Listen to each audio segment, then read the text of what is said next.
this game. And it's the thanks I get. Hello, everyone. Welcome to Comic Artist Pro Secrets. I'm Ethan Van Skyver. Good evening. I just woke up. I'm a little bleary-eyed. Got a shower. Got dressed. Put on my pie shirt that a fan sent me. Thank you for my pie shirt. It's intellectual and also, what would you say? Delicious. So thank you for that. Yeah, what a great evening this promises to be. I'm going to be up all night drawing, but I thought I would do a live stream first. I didn't do shit today. I was on live streams all day long today. I didn't do any recorded videos, and I feel like YouTube punished me for it. This is the way that goes. I'll show you. Ben Thomas says, I am here. You may begin. Thank you, Ben. Thank you for being here. I appreciate it. Raging Manta says, yo, Uncle E, good morning. Good morning to, well, I mean, it's 11:45 here. I'm sure it's morning where you are in Europe. Good morning, sunshine, says Past Master. And boy, I'm happy to see all you guys.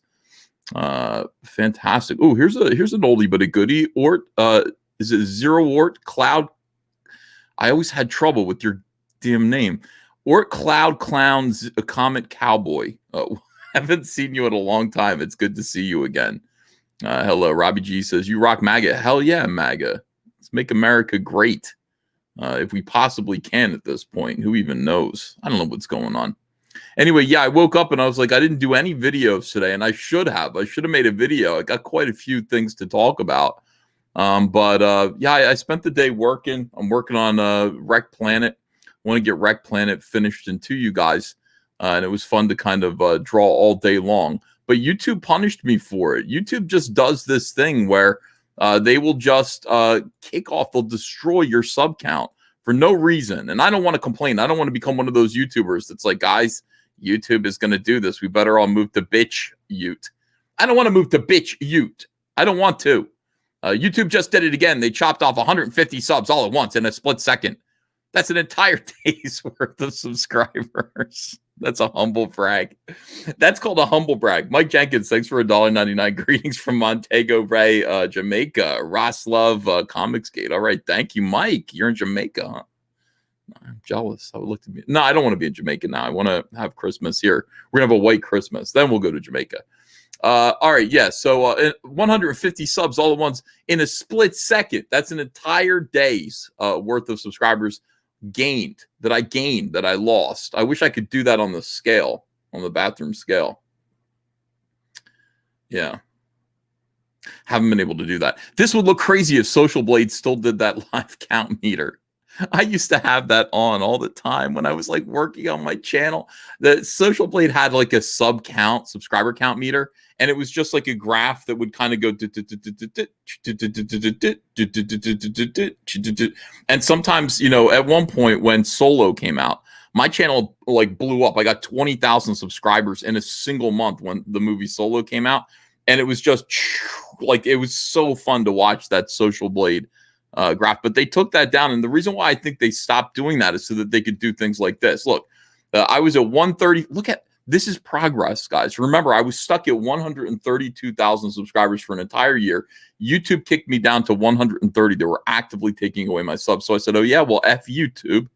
And I decided to start making videos again. And then, you know, my sub count started crawling upwards again. And that's thanks to you guys. I really appreciate it. A lot of people subscribing, new subscribers. You kind of have to make videos and ask them to subscribe, and they have. And I'm at 135. I'm like, oh, I'm gonna hit 136.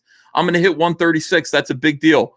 And then the next thing you know, it's like you just kind of refresh it, and it's like, boom. So wait a second, 610. How does that work? Oh, YouTube chopped off 150 subscribers all like in one split second. I refresh all the time. Refresh. It's in the 700s. Refresh, 610. Okay, that's weird. So everyone decided they hated me all at once, or YouTube is a scam. It is a scam and a hoax. I'm going to complain from the mountaintops, just like everybody else eventually does. Like during the adpocalypse, when everybody kind of said, YouTube, it's over, blah. But yeah, this guy brought me back to earth here a little bit. I was looking at the replies. Wow, Mitch Rocket says, I'm subbed. I'm a paid subscriber. I can see everything, but I can't comment or chat on the live streams. Why not? What happened? What's up with that? Hold on, let me share this out too. Yeah, I can't explain that. I have no idea why that seems to be the case, but if it is, I apologize. Again, that's more YouTube monkey business. Yeah. So anyway, yeah, this guy got me 100 LOL 150 subscribers a day, huh? Smallest violin playing for me, you know. And that's the thing. I would say you don't know what you got till it's gone. That's right. I mean, they took 150 subscribers away from me, but that is not the proper aphorism. It's hey, you're crying with 2 loaves of bread under each arm, or something like that. Whatever Tony Soprano's mom said in the 2nd season of The Sopranos. Hello again, everybody. Mortal V says, mods, copy the way I preface those links and you can link again. Heading out for now. Mortal V, what a great mod you are. Oh, you're not a mod. Why aren't you a mod? You're somebody who really helps out around here. I appreciate it. People are saying their comments are being censored. Okay. All right, look at this.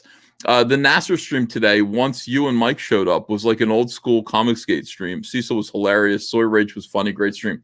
Yeah, that was fun. So Nasser held a live stream, sent us the link.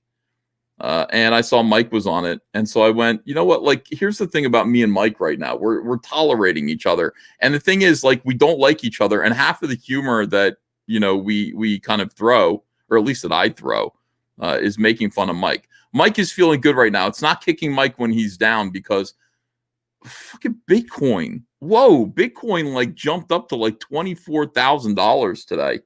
And it's still climbing. Mike says that by the end of the next year, by December of 2021, Bitcoin is going to be at $300,000. I don't know, I thought it was dead. I mean, it was plummeting to earth. It was like at $4,000 when I was looking at it and going, I knew it. I knew this. I should have bought it. I would have sold it. If I had bought it, I would have sold it right now, though. So it wouldn't have made a difference. I would have been like, oh, quantified my money. What is it times 5? And I would be out. But Mike is sticking with it. And so Mike's Bitcoin, if it gets to next year, Mike is going to be a wealthy man if this prediction comes true. So Mike is not exactly feeling bad about himself and what's going on. We had a good time. This guy Soy Rage, I don't know who he is, but he is occasionally pretty funny. He's a good foil. He's a good partner for on the stream. So let me see here. Jacob Hote Maker, thank you for joining the channel. I appreciate you. Yeah, that's great. A lot of people in here talking about censoring each other. It's fool's gold, says Jim Man. I don't know. I don't know. What I know is that I guess. All right, look, can you sell it right now? If you had, I mean, I don't know anything about how this works. Can you sell it? Like, if I had Bitcoin, could I just cash in now, or what would it take for me to cash in my investment and get my $24,000?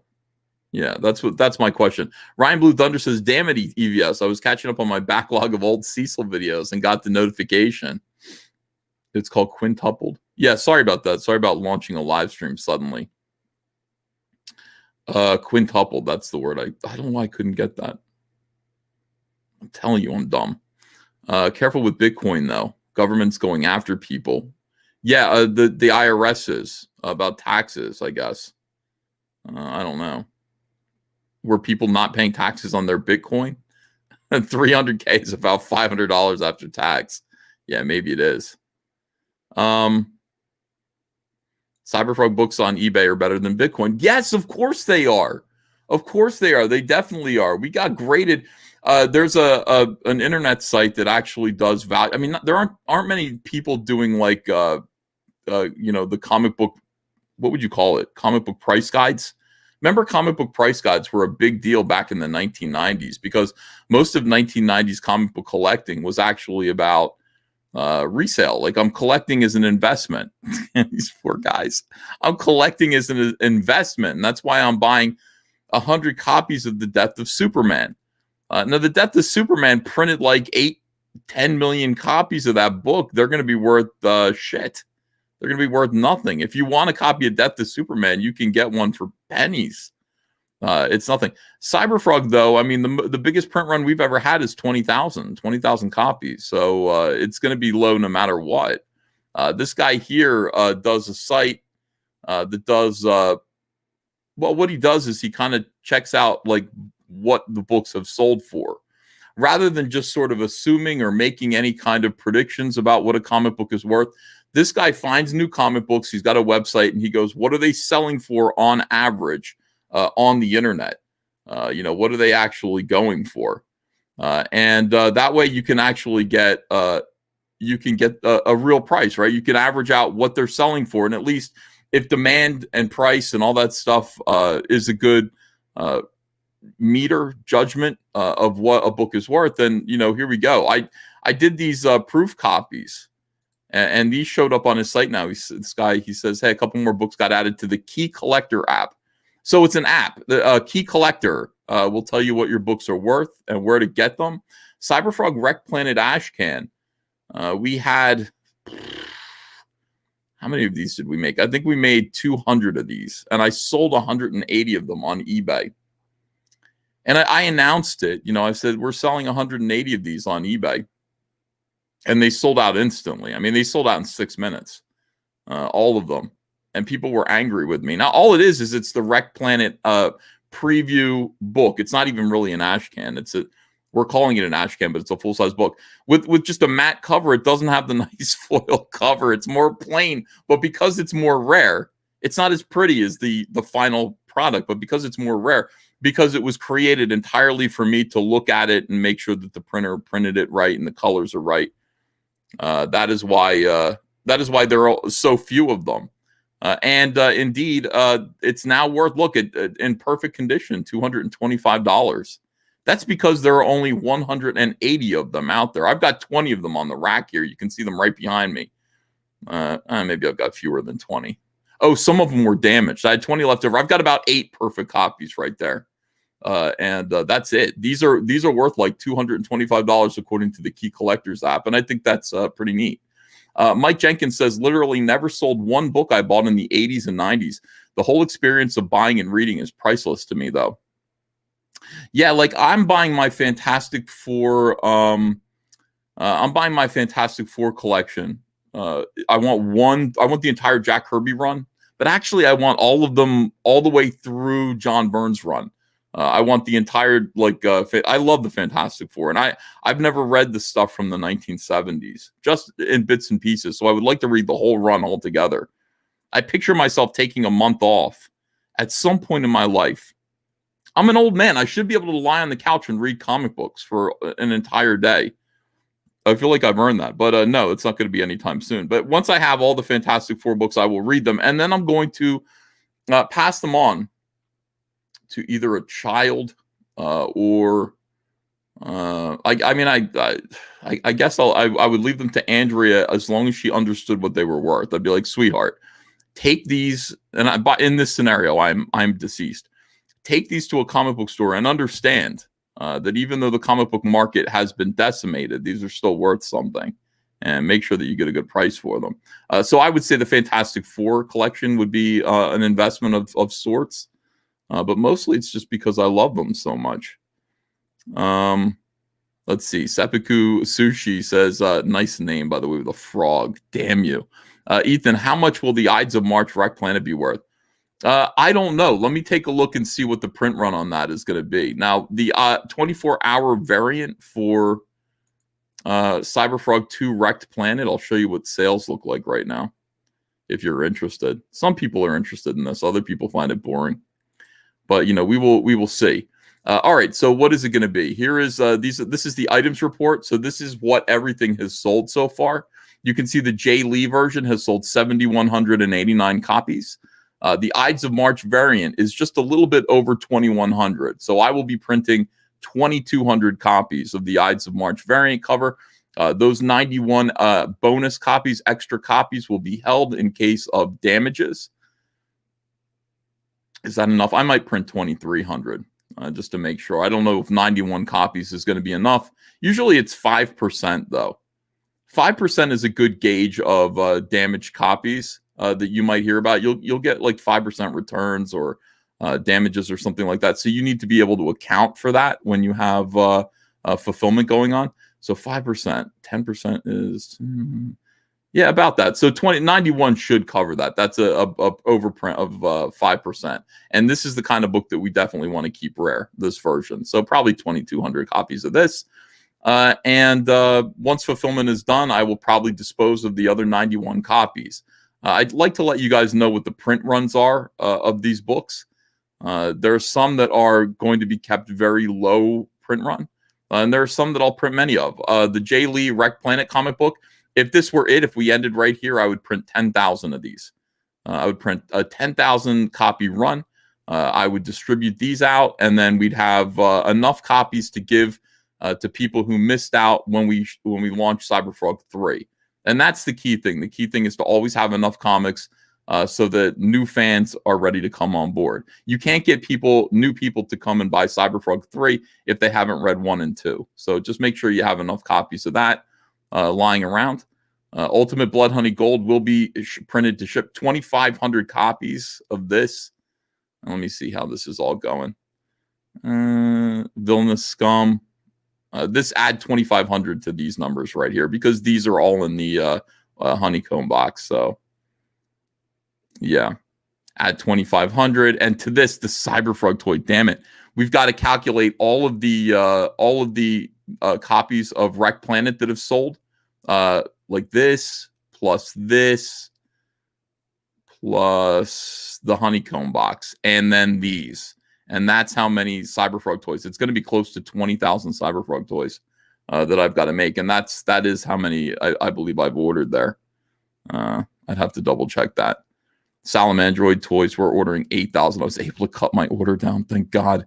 I said, I cannot house 15,000 Salamandroid toys. I will pay more for them if I can have less of them. And they said, okay.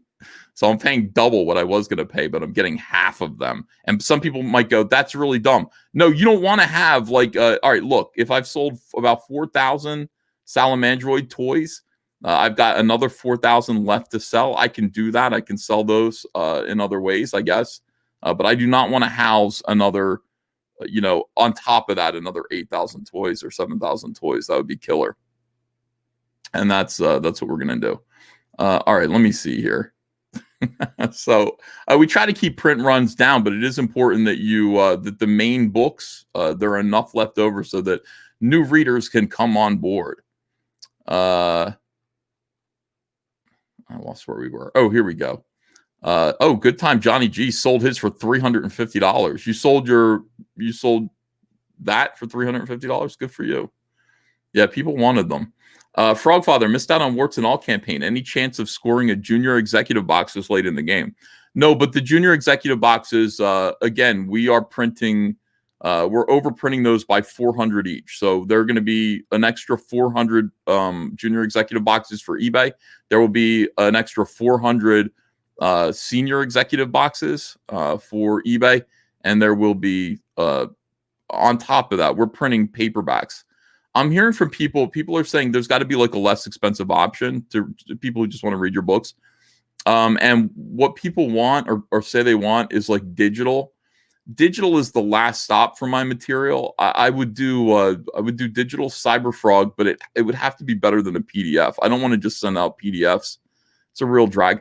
I'd want to do like a good digital experience where it jumps from panel to panel, and you can, it's a little bit more. It's like we put something into it. That's what I would like to do. I'd also like to have music behind it. That'd be great. Get a little music behind there and make it extra special. But in general, like trying to produce a more price friendly version of Cyberfrog, a trade paperback for Warts and All. And the trade paperback for Warts and All will be like $15, $14.95. Try to keep the price low. And I'm printing 2,000 of those too. I don't know how I'm going to sell them, but I will put them up. And 2,000 is an awful lot to try to sell on eBay. It's an awful lot of books, but over time, I figure if we just store them and, over the course of 5 years, we're going to need to have a supply of books. So we'll see how that goes. Cecil's in the chat. cash grab will be priceless, and by that I mean worthless. Cecil, I'm going to send you the link. Sulfur X says, "Hail chat, hail Uncle E, kicked off my new YouTube channel. Evil Means." That's Sulfur X. If you want to go subscribe to Evil Means, thank you so much for the super chat, Sulfur X. All right, hold on. Let me send Cecil. I got a bunch of super chats, but let me send Cecil the invite here, and then we're going to get into the meat of the conversation. And Cecil, it's nice to see you, my friend. Cecil is good for Christmas. He's the kind of guy you want to have around at Christmas time. All right, here we go. I'm putting this link in the Jack Show. Feed the world. Every time I think of Cecil, I think of him in a Santa Claus hat, wrapped in the foil blanket, and singing "Feed the World." And we all do. Matt Rosenfeld says, "Uncle E, I need more Cyberfrog. I don't even bother with the mainstream anymore because it isn't even worth its weight in dog crap." Okay, I'll work harder. Boy, that's a lot. That would be a lot of dog crap, and I guess it would be worthless. Pete Callan says, "How's it going, E?" It's going okay. I'm getting ready to start my day. I went to sleep.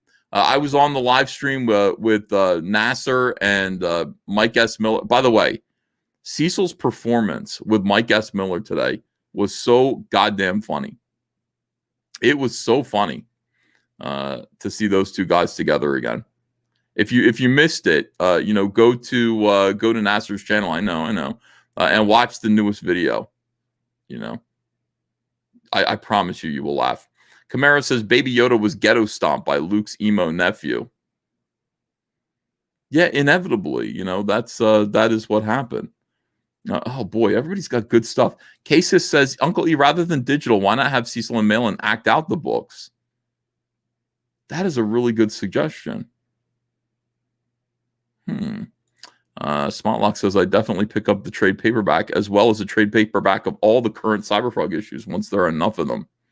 Yeah, a lot of people are saying, let's get that hardcover out of like Cyberfrog, and it's like it's going to be a while. It's going to be a while before we have. I want the first 4 books done. And that's going to be years from now before we do that, I'm afraid. Did you play Super Frog on the Amiga?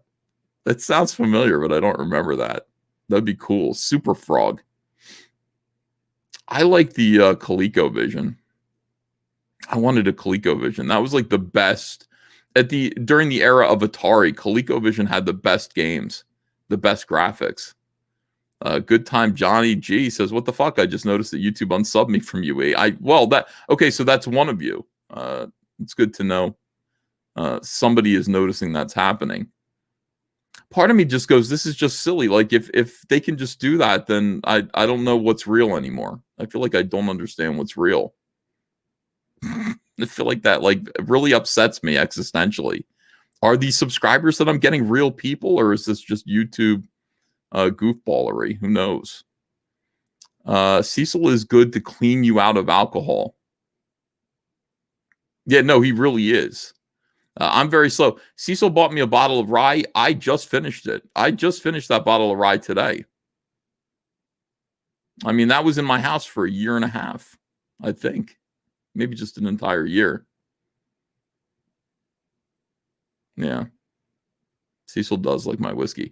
Mike TV Dub says, "When's the Shock trading card coming?" I got to put it in production. It's my fault. I'm busy doing other things. And I've let the trading card thing drop, and I've let that ball drop. So what I said today, and I hope this is agreeable to you guys, is let me just put 3 cards into production at once, and then give 2 out right now, and just have 1 to hang on to. If I get 3 cards in hand, I can give you guys 2, and then we'll say, hey, the next one's coming out in a couple of months. I think that would be a good way to do it. Rye is a rough ride. Well, I had a sore throat, and Cecil said if you drink a little rye, it'll be better for your voice. He was right. Kenneth Day says, "What happened to all the trading cards for signing up for the warts and all email?" What happened to the trading card for the signing up for the warts and all email? That is coming too. That is the cover. That's the wraparound cover. It's going to be made into a trading card. No subscriber is ever really gone, says Captain Ahab. Thank you. I know you're all here in my heart. Definitely. Let me see what you guys are saying. Sounds neat. The worst part is that they unsubbed a paid member of your channel. It's one thing to unsub dead accounts. It's another to unsub someone who pays towards your channel. Yeah, that is annoying. I am real, says it. I am real. Joe Biden is president. China is your friend. Again, I am real. See, now I'm doubtful. Now I'm even more doubtful. Under Panta Claus trading cards when? Okay, so that's an ongoing discussion. The under Panta Claus trading cards, or not even trading cards, what to do with under Panta Claus is something that a lot of people hit me with. They want to do Christmas greeting cards. I don't know who you'd want to send those to. I got to be honest with you. I look at the under Panta Claus stuff and I'm like, what is this? What did I even do this for? Why did I start doing this? And why won't I stop? I tried to stop, but then people wouldn't let me stop. I had to do another one this year. I mean, I didn't want to do it, but there was a lot of pressure. There was a lot of fan pressure to do the new under Panta Claus, and so I did. I feel like I didn't want to let you guys down. And if you haven't seen it, I mean, this is the new what is under Panta Claus? Under Panta Claus, it's an annual tradition of drawing Santa Claus in his underwear, usually doing something disgusting. And, Andrea likes it. She's like, why didn't you do an under Panta Claus last year? I'm like, I don't know. I just wasn't feeling up to it. She's like, you better do one this year. So Andrea was among those who were compelling me to do this. And here it is. Is there a Santa Claus? You bet your life there is, and you'll be more certain of it than ever once you taste Jell-O chocolate pudding. It's the best that comes your way since the old days when your grandmother made chocolate pudding. Smoother, creamier, more chocolatey with a grand homemade flavor. That's Jell-O chocolate pudding.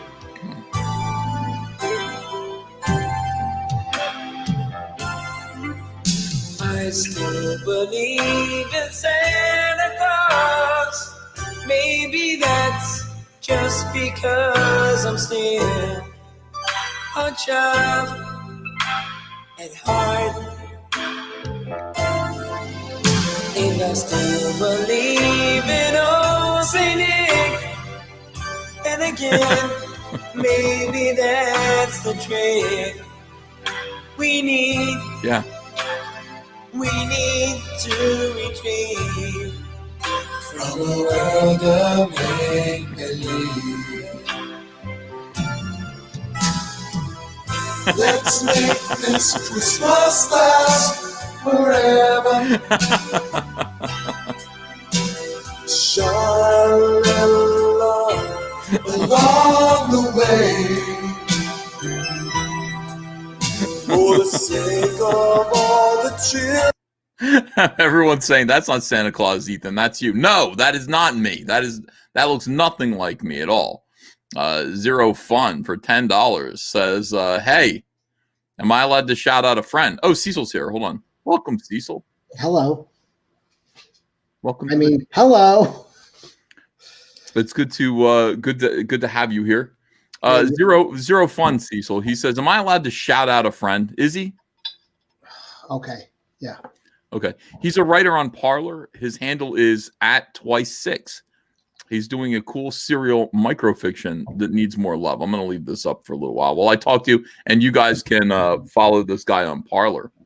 Are you on Parler yet, Cecil? No. It has nothing to do with I'm lazy.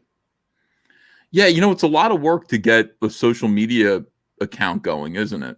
Yes. It's a lot of work to get followers, to get people engaged. Right. I don't know if I'm going to do anything with it if I do it. So I don't know. Maybe I should do it. Everyone says that, but you know what? There was a whole scare campaign about how Parler was taking people's driver's licenses. Oh, right. Well, what was that? Was that fake? Was that a lie? New York State already took my driver's license. I don't know. I think it was a lie, Cecil. And I think, by the way, that New York State took your driver's license for other reasons. I mean, they copy your driver's license and keep it on file. And then I imagine all of these people out here who want to dox can get There's a big demand for knowing the addresses of people. A big demand for that on the internet. It's called doxing. People would kill to find out who I really was. I'm not going to willingly give that information away. You have to give me at least, I don't know, $40. Pay for it. Yeah. Why couldn't you voluntarily allow yourself to be doxxed? Like, do you want to know where I live? Well, that'll be $40. But the doxing business is really, I mean, there's too much product and not enough demand. It seems like there are a lot of people who are having their addresses exposed, and I'm not sure what you're supposed to do with that. What happens when you get your address exposed by people? Well, I mean, I guess the worry is swatting. Swatting. Do you think that's still happening so much? I mean, what do you think of that? I mean, it could happen. I think police departments are becoming a little more hip to that type of thing. Yeah. But yeah, I mean, is it terrorism? Is doxing terrorism? Is it like yeah, I mean, you're sending armed people to your house telling no, that's not doxing. That's swatting. Swatting is terrorism. Is doxing terrorism? It's I not terrorism. I mean, it's threatening behavior to do that for sure. Yeah, it seems like it. It's intimidating, right? Right. So everyone is being intimidated. Louis Ledesma says, yeah, it is. Technically, doxing is terrorism, an act to induce terror.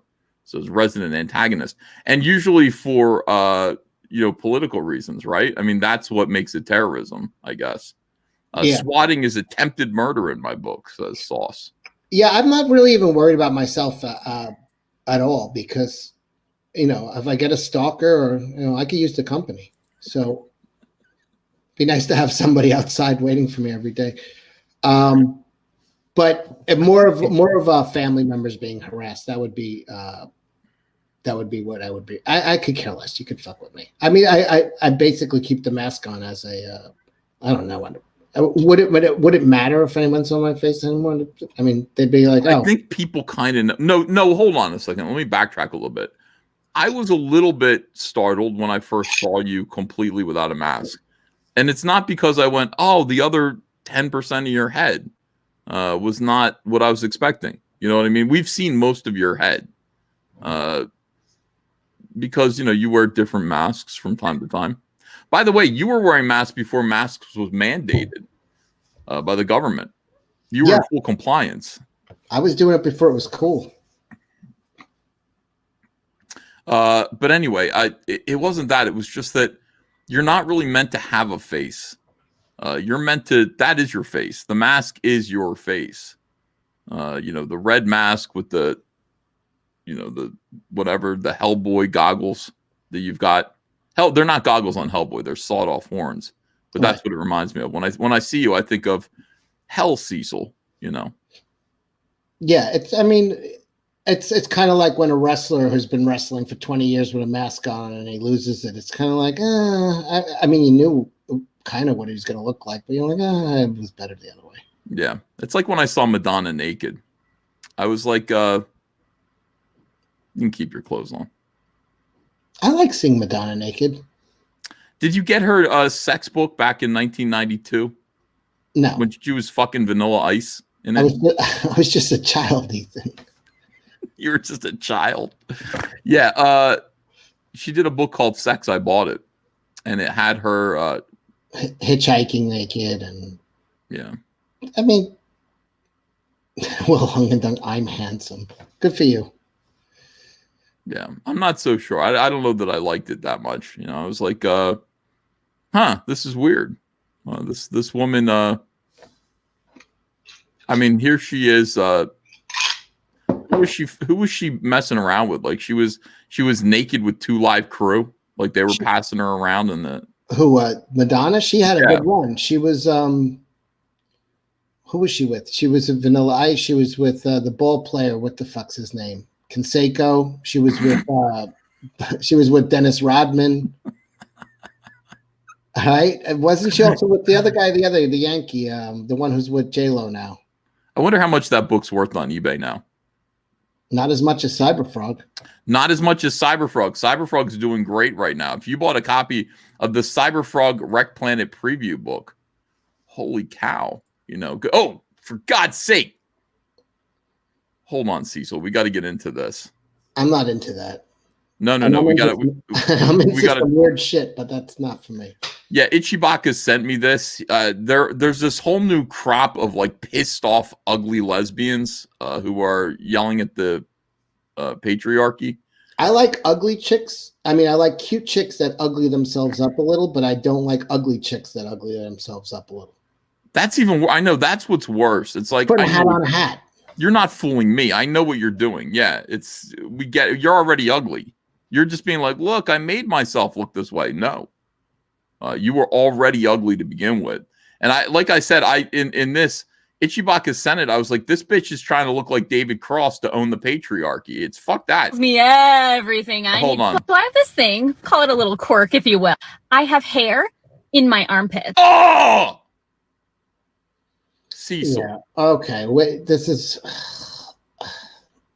I hate this little dance that they do. She does look like David Cross there. Yeah, I know. I hate that. I have this thing that I do, and she's doing this little dance in front of the camera, like this smug snarkasm dance.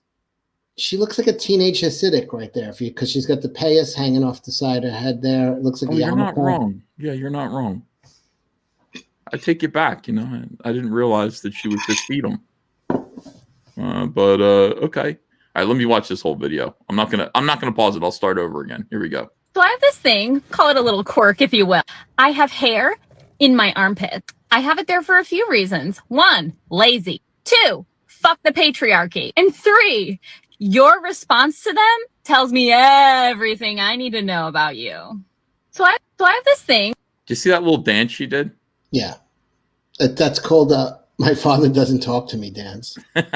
We got it. Wait, I want to watch this. It tells me everything I need to know about you. It's like, okay.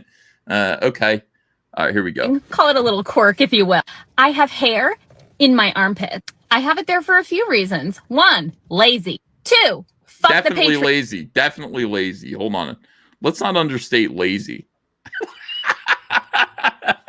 Look at this. Look at this freeze frame. Definitely lazy.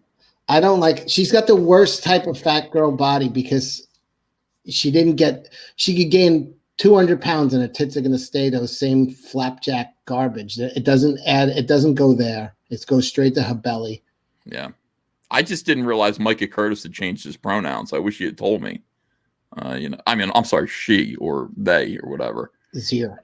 Yeah, Zir. All right, look at this. 2, fuck the patriarchy. And fuck the patriarchy. All of this is good. Here's the thing about this. Like, I can use this for a million thumbnails. I really could. I could take this and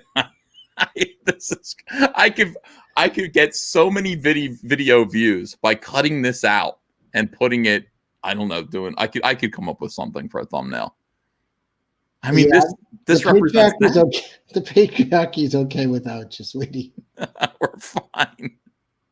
What I mean, with the patriarchy, basically, we want to take keep women should be beautiful. It's like it's good if if they work. It's good if they're talented and all that stuff.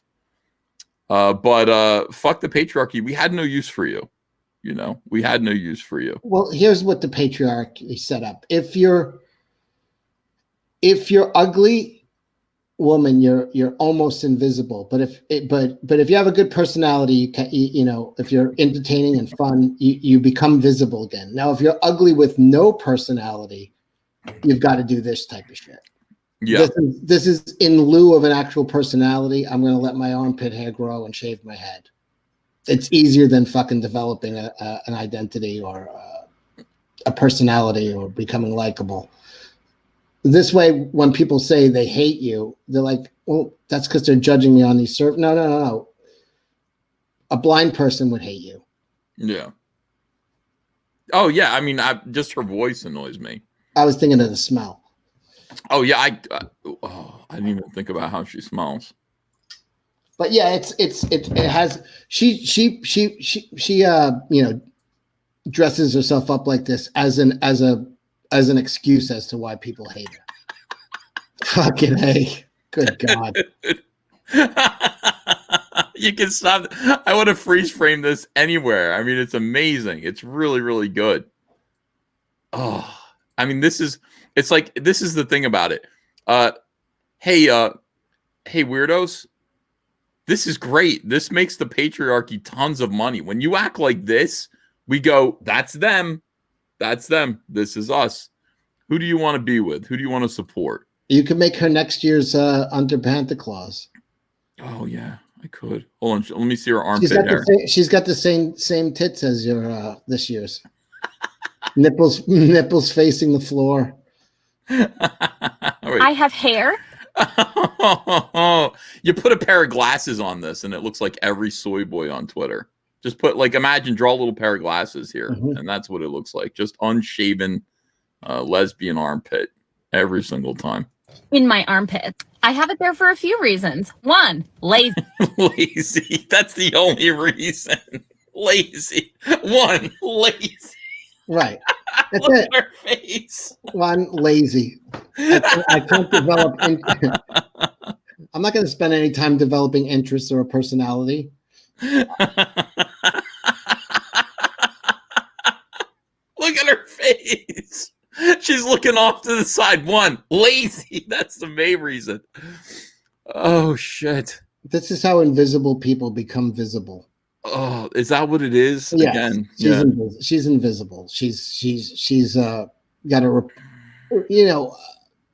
I don't know what her looks would be. I mean, it would be she wouldn't be breaking any hearts, but she's got a repellent personality, and she was a plain Jane frumpy chick, and she's like, now people are paying attention to me. I'm gonna get some attention. It's gonna be negative, but I'm gonna tell everyone to go fuck themselves. Take that, patriarchy. Yeah, I mean, this is like it's horrendous. Dragon Hand says, Mandalorian chat, I will give my life to protect the child, Luke Skywalker. Now that is Luke Skywalker, F. Ruin Johnson. Yeah, we will get into that, by the way. We're gonna talk about that quite a bit, but they got Luke Skywalker pretty close. And Luke Skywalker saying, talent without training is, meaningless. That was a shot across the bow at Ryan Johnson as well. Yeah, and right. There was a second shot when Ahsoka showed up and said basically the same thing. Where she's just like, if talent without training, say almost the same line. It's important that's the important thing to drive home. It's like, again, This is lore. It's the lore of force sensitive people being sent for this training. Yeah. And then I don't know. This is training without talent, by the way, where you're looking at right here. So that's also equally meaningless. No, this is an untrained, talentless person. No, this is a person who watches Rachel Maddow. I mean, I don't know where do you learn to do this? Where do you learn to be this obnoxious? I mean, I guess I could teach you, but yeah. Wait, I want to see some more of this shit. Look at this. This 2. What's 2? I forgot what 2 is because fuck the patriarchy. Yeah. Hold on, I got to get a shot of that. 2. I got to break this down. Oh wait, I missed it. No, I didn't. She's about to say, "Fuck the patriarchy." Robert Harvey, wow, thank you for $15. He says, she got shot down she got shot down by one dude that she really wanted, and now she looks like this. I don't know about that. I think this is a deeply abnormal person who never took a chance on any kind of like social. Can you picture this? Here's the thing about love. You have to actually believe in yourself enough to take a risk. And say, hey, I really like this other person. I'm not completely wrapped up in myself. I'm thinking about someone else, and I'm going to ask them on a date. Do you think this type of creature ever thinks about anyone but herself? No. I mean, this is entirely this thing is in its own head. Like it's only thinking about itself. It's only thinking about its anger, its needs, its insecurities, its pathologies. It's neurosis. It's not thinking, I want to I want to have sex with this boy in school, you know, it's not, that doesn't occur to it. It's like, everyone sucks. And I'm going to show them, I'm going to shave my head and try to. She's the only people she's hurting are the 2 or 3 people who actually care about her. Maybe her mom. Like, she's not hurting. The patriarchy has, I feel like we can withstand this right now. I think we could. I'm pretty sure we could hold this off. Yeah. Pete Callan says that's got to be Micah. Just read her shirt. Yeah. Well, I noticed that. Sleeves are bullshit. So, a fan of unsleeved, whatever, sleeveless media. The patriarchy. And 3, your response to them tells me everything I. Look, I got to see that little dance again. There's something a little bit like she did a Brie Larson. Thank you very much. Little dancer. Everything I need to know. But it's that Brie Larson cadence. Thank you very much. Oh, you're right about that. Yeah, there's a little Brie Larson. Somebody sent me Brie Larson's old blog, and it's pretty funny. It's like Brie Larson's old blog from 2008, and they said you could probably make videos about Brie Larson, because I realized that I owe people a lot of Brie Larson videos. Like 100, I think. No. I did 11. I got to do. I promised 100, and I did 11, and I got bored. Like, I don't think she's that interesting. She's fairly annoying, but I mean, this is really annoying. Like, if I could find more stuff about this person, I would do 100 videos about this person's entire life, because this is a cautionary tale, obviously. So you want to find out how this happened. I want to see pictures of this person from 3 years ago, that kind of a thing. But Brie Larson did kind of instruct these people, though, didn't she? Yeah. Normally when I see this, I blame it on like a missing dad and a handsy uncle, but I don't know any uncle that's that desperate. Yeah. Eddie Winkler says this is a terrible promo for the Barton Brothers Kozor. Sorry about that. Back Kozor on Indiegogo by the Barton Brothers. Tells me everything I need to know about you. So I have this thing, call it a little quirk, if you will. One more time. I have hair in my armpit. I have it there for a few reasons. 1, lazy. 2, fuck the patriarchy. And 3, your response to them tells me everything I need to know about you. I feel so judged. No, she's not too lazy to shave her pits. It's obviously she's taking the time to fucking shave her head. So that's true. What a great point. Yeah, I mean, like, well, I mean, she takes effort. This look was not thrown together. There was. Amateur Ant says she looks like she came from the set of Crouching Tiger, Hidden Penis. That is true. Uncle Hansy was having a dry spell, says Henry Bemis. Her brother dumped her and ran off with their cousin, says Alex VRB. She's got the face that stops child molesters in their tracks. She looks familiar, though. I don't know what it is. There's a celebrity that she kind of resembles, and I can't. I mean, is it Brie Larson? Am I seeing a little? It might be. She's a monster. Matt Becker says she's trying to be like a TikTok chick. That's what the dancing is.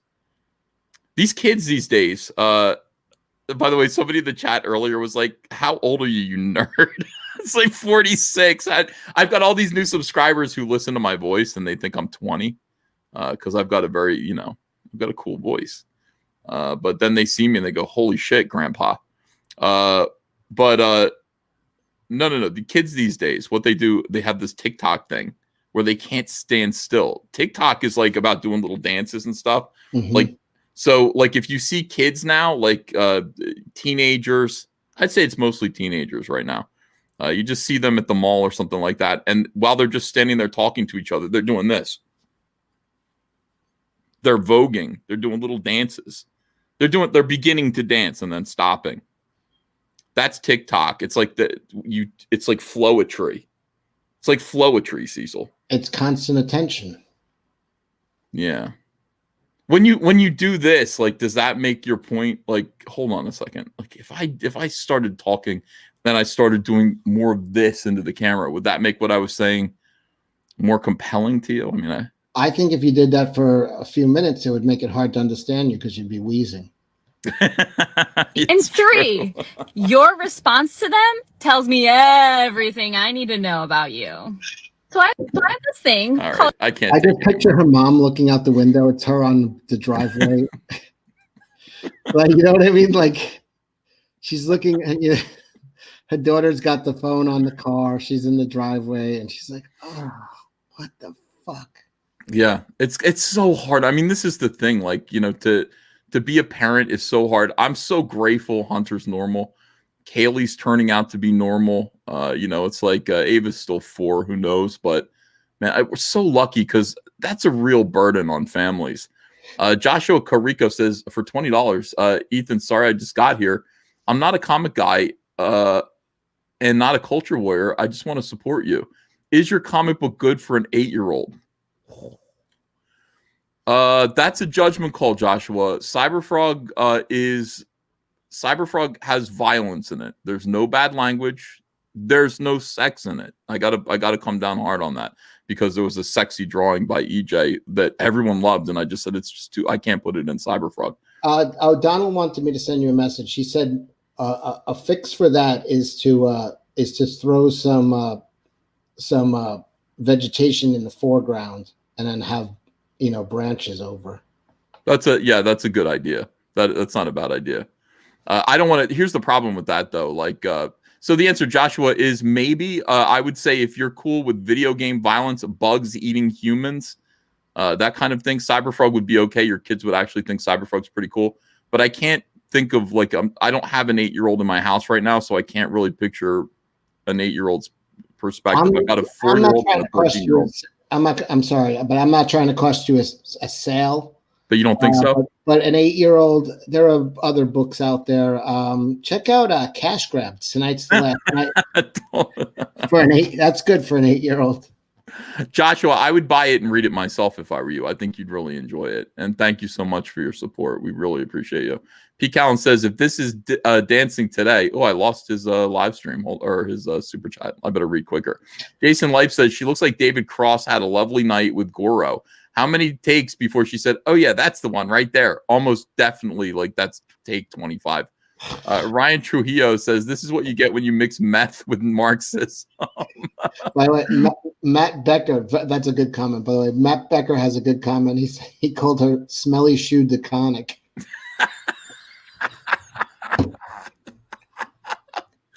Economics and Comics says, Merry Christmas, Ethan. Merry Christmas to you, too.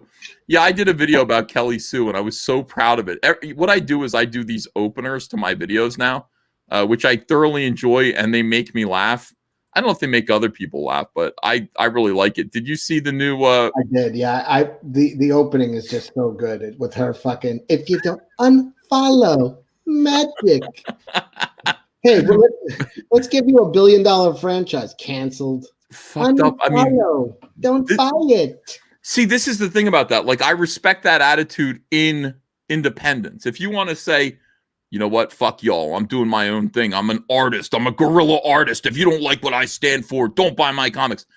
Okay, that's fine. If you're not representing Aquaman, if you're not representing comics that other people are already invested in, feel free. All right, let me. Yeah, of course you could do that, but it's $1 billion property. Own what you put these irresponsible people on it. You're a caretaker of these characters. They're gonna go on long after you. So they treat them with hate, and I mean, look at Al Ewing with fucking Star-Lord. Jesus Christ. Al Ewing looks like that woman's armpit. Mr. Reborn says, not enough cats in the world for this one. Thank you for that super chat. And absolutely true. P. Callan said, if this is dancing today, then I side with John Lithgow. All dancing should be banned. I didn't know he said that. In Footloose, he did. I never saw Footloose in the 80s. Yeah, my mom banned it. She wouldn't let us see it. Josh Carico says, thanks. Yeah, Josh, thank you. I appreciate you. Trevor Bruce says, let children see sexy so they don't grow up soy. Yeah, it's a slow thing with sexy and kids. For me, it was Linda Carter as Wonder Woman when I was 5. And that was when I realized that I was a heterosexual young man. Because I said, whoa, what's going on here? And then you slowly build up into I Dream of Jeannie, you know. Yeah. And then by the time you are 9 or 10, how old was I when I first saw like a Playboy? I was probably 9, you know, and that answered a lot of questions for me. And then, you know, by the time you're 13, you see hardcore pornography, probably. Nowadays, You don't. Nowadays, It's probably 7. Yeah. Oh my God, dude. Oh, it's awful. That's how this is happening, you know. But what do you think that girl's mother is thinking when she's looking out the window and seeing her doing a little dance in the driveway and just like, oh God, I bet so she's never moving out. I think she probably had her uterus removed. I think she looked at the daughter, then looked at the neighbors' houses to see if anybody else was looking. Here's the video I made, the opener for Kelly Sue DeConnick. This was great, by the way. July 19th, 2018. DC recruits Marvel Comics heavyweight Kelly Sue DeConnick for Aquaman. And if you don't like my politics, don't buy my book.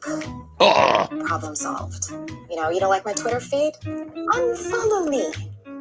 Magic. Cecil, her face is genuinely upsetting. I mean, there's something unsettling about it. It's her cheekbones. It's the way her mouth is constructed.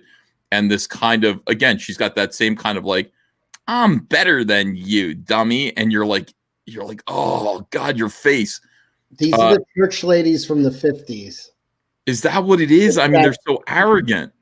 You know, they're so arrogant. Here's a $10 super chat from TK Not at Post. Says, I freaking love these streams. We love you too. Thanks for coming.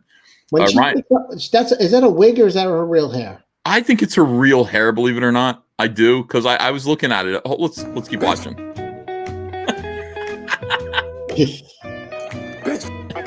I'm going to make the books that I want to make, and if you don't want to read them,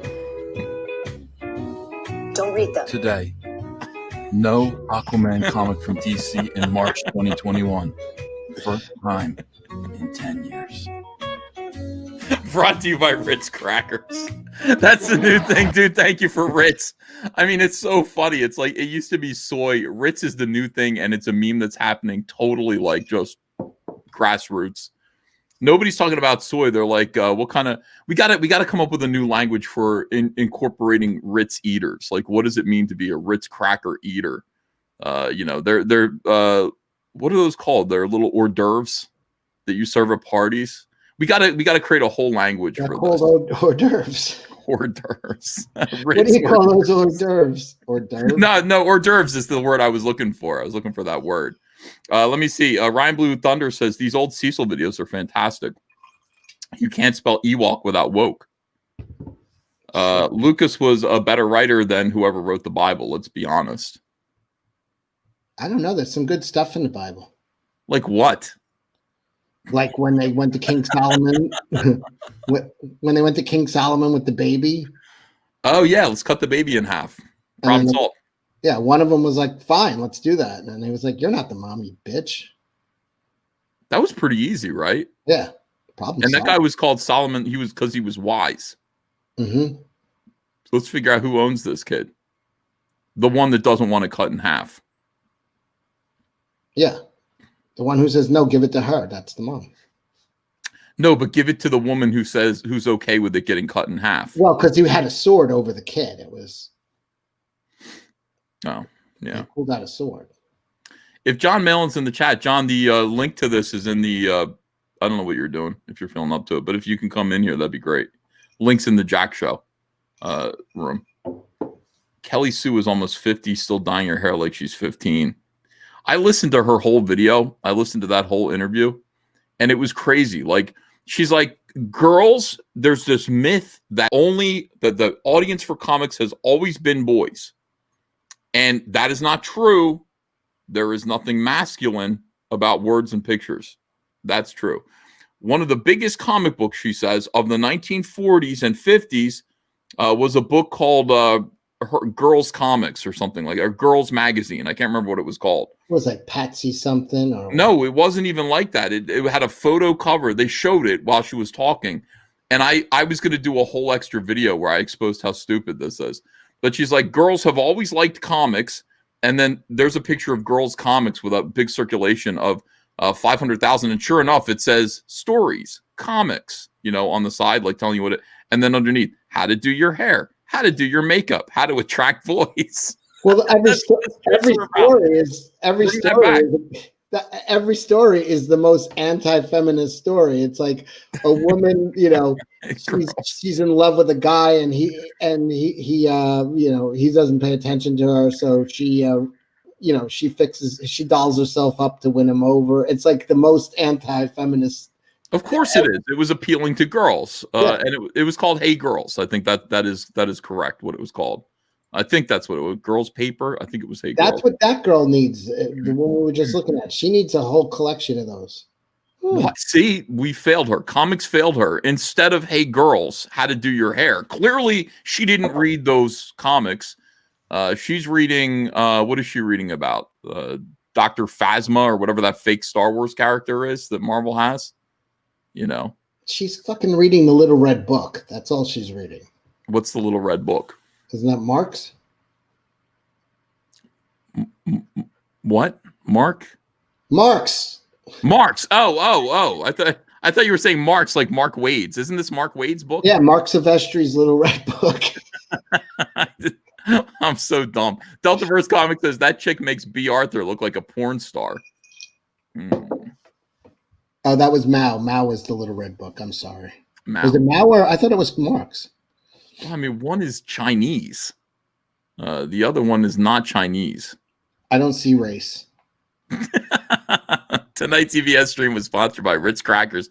Says Force Goes Fabio. All my streams are. We did I hope you guys don't mind. Times are tough. YouTube is cutting my subscribers off. We saw that today. 150 subscribers out of the blue.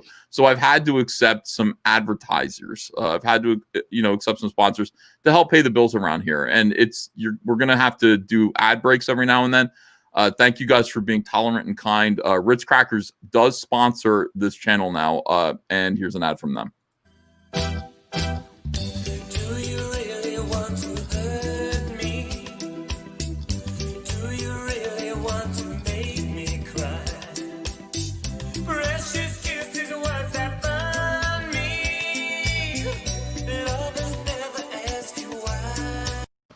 The delicious taste of Ritz Crackers, everyone. So, get a thank you. Yeah, support our sponsors. I mean, they're the ones that keep the lights on around here. I got a spokesman job for them as well.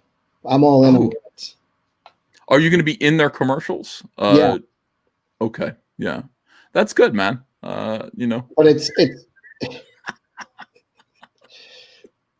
it's the same scenario. I'm trying to call my mom and she's not answering and she won't text me back. Yeah. And then it's because she hates me. So I just start dating an effeminate black guy just to say that's why. I give her a reason. Yeah. That's how to get your mom to stop. I mean, I got to call my mom all the time. My mom insists on knowing where I am. Let me date an effeminate black man who wears lipstick and dangly earrings and blue eyeshadow. But the truth is she wasn't answering my phone before I was dating him. That's right. Let me see. We got $10 from Eddie Winkler. Thank you, Eddie Winkler. He says, "Hey all, shameless shill here. A friendly reminder that tomorrow night is the end of the first 30 days of Sovereign Wolf Clandestiny. Back before then for a great free poster. Thank you all again. Yeah, Sovereign Wolf Clandestiny earns my highest recommendation. It really does look fun. Absolutely. It's a great looking book. I had Eddie on my channel 2 weeks ago, I think. Mm-hmm. Good guy. He is a good guy. Pete Callen says these ads crack me up every time. Well, that's good. I appreciate it. I mean, look, this is the problem. I mean, we have another commercial break. I'm sorry for ads. Ad after ad around here. It's really rough. I understand, but thank you.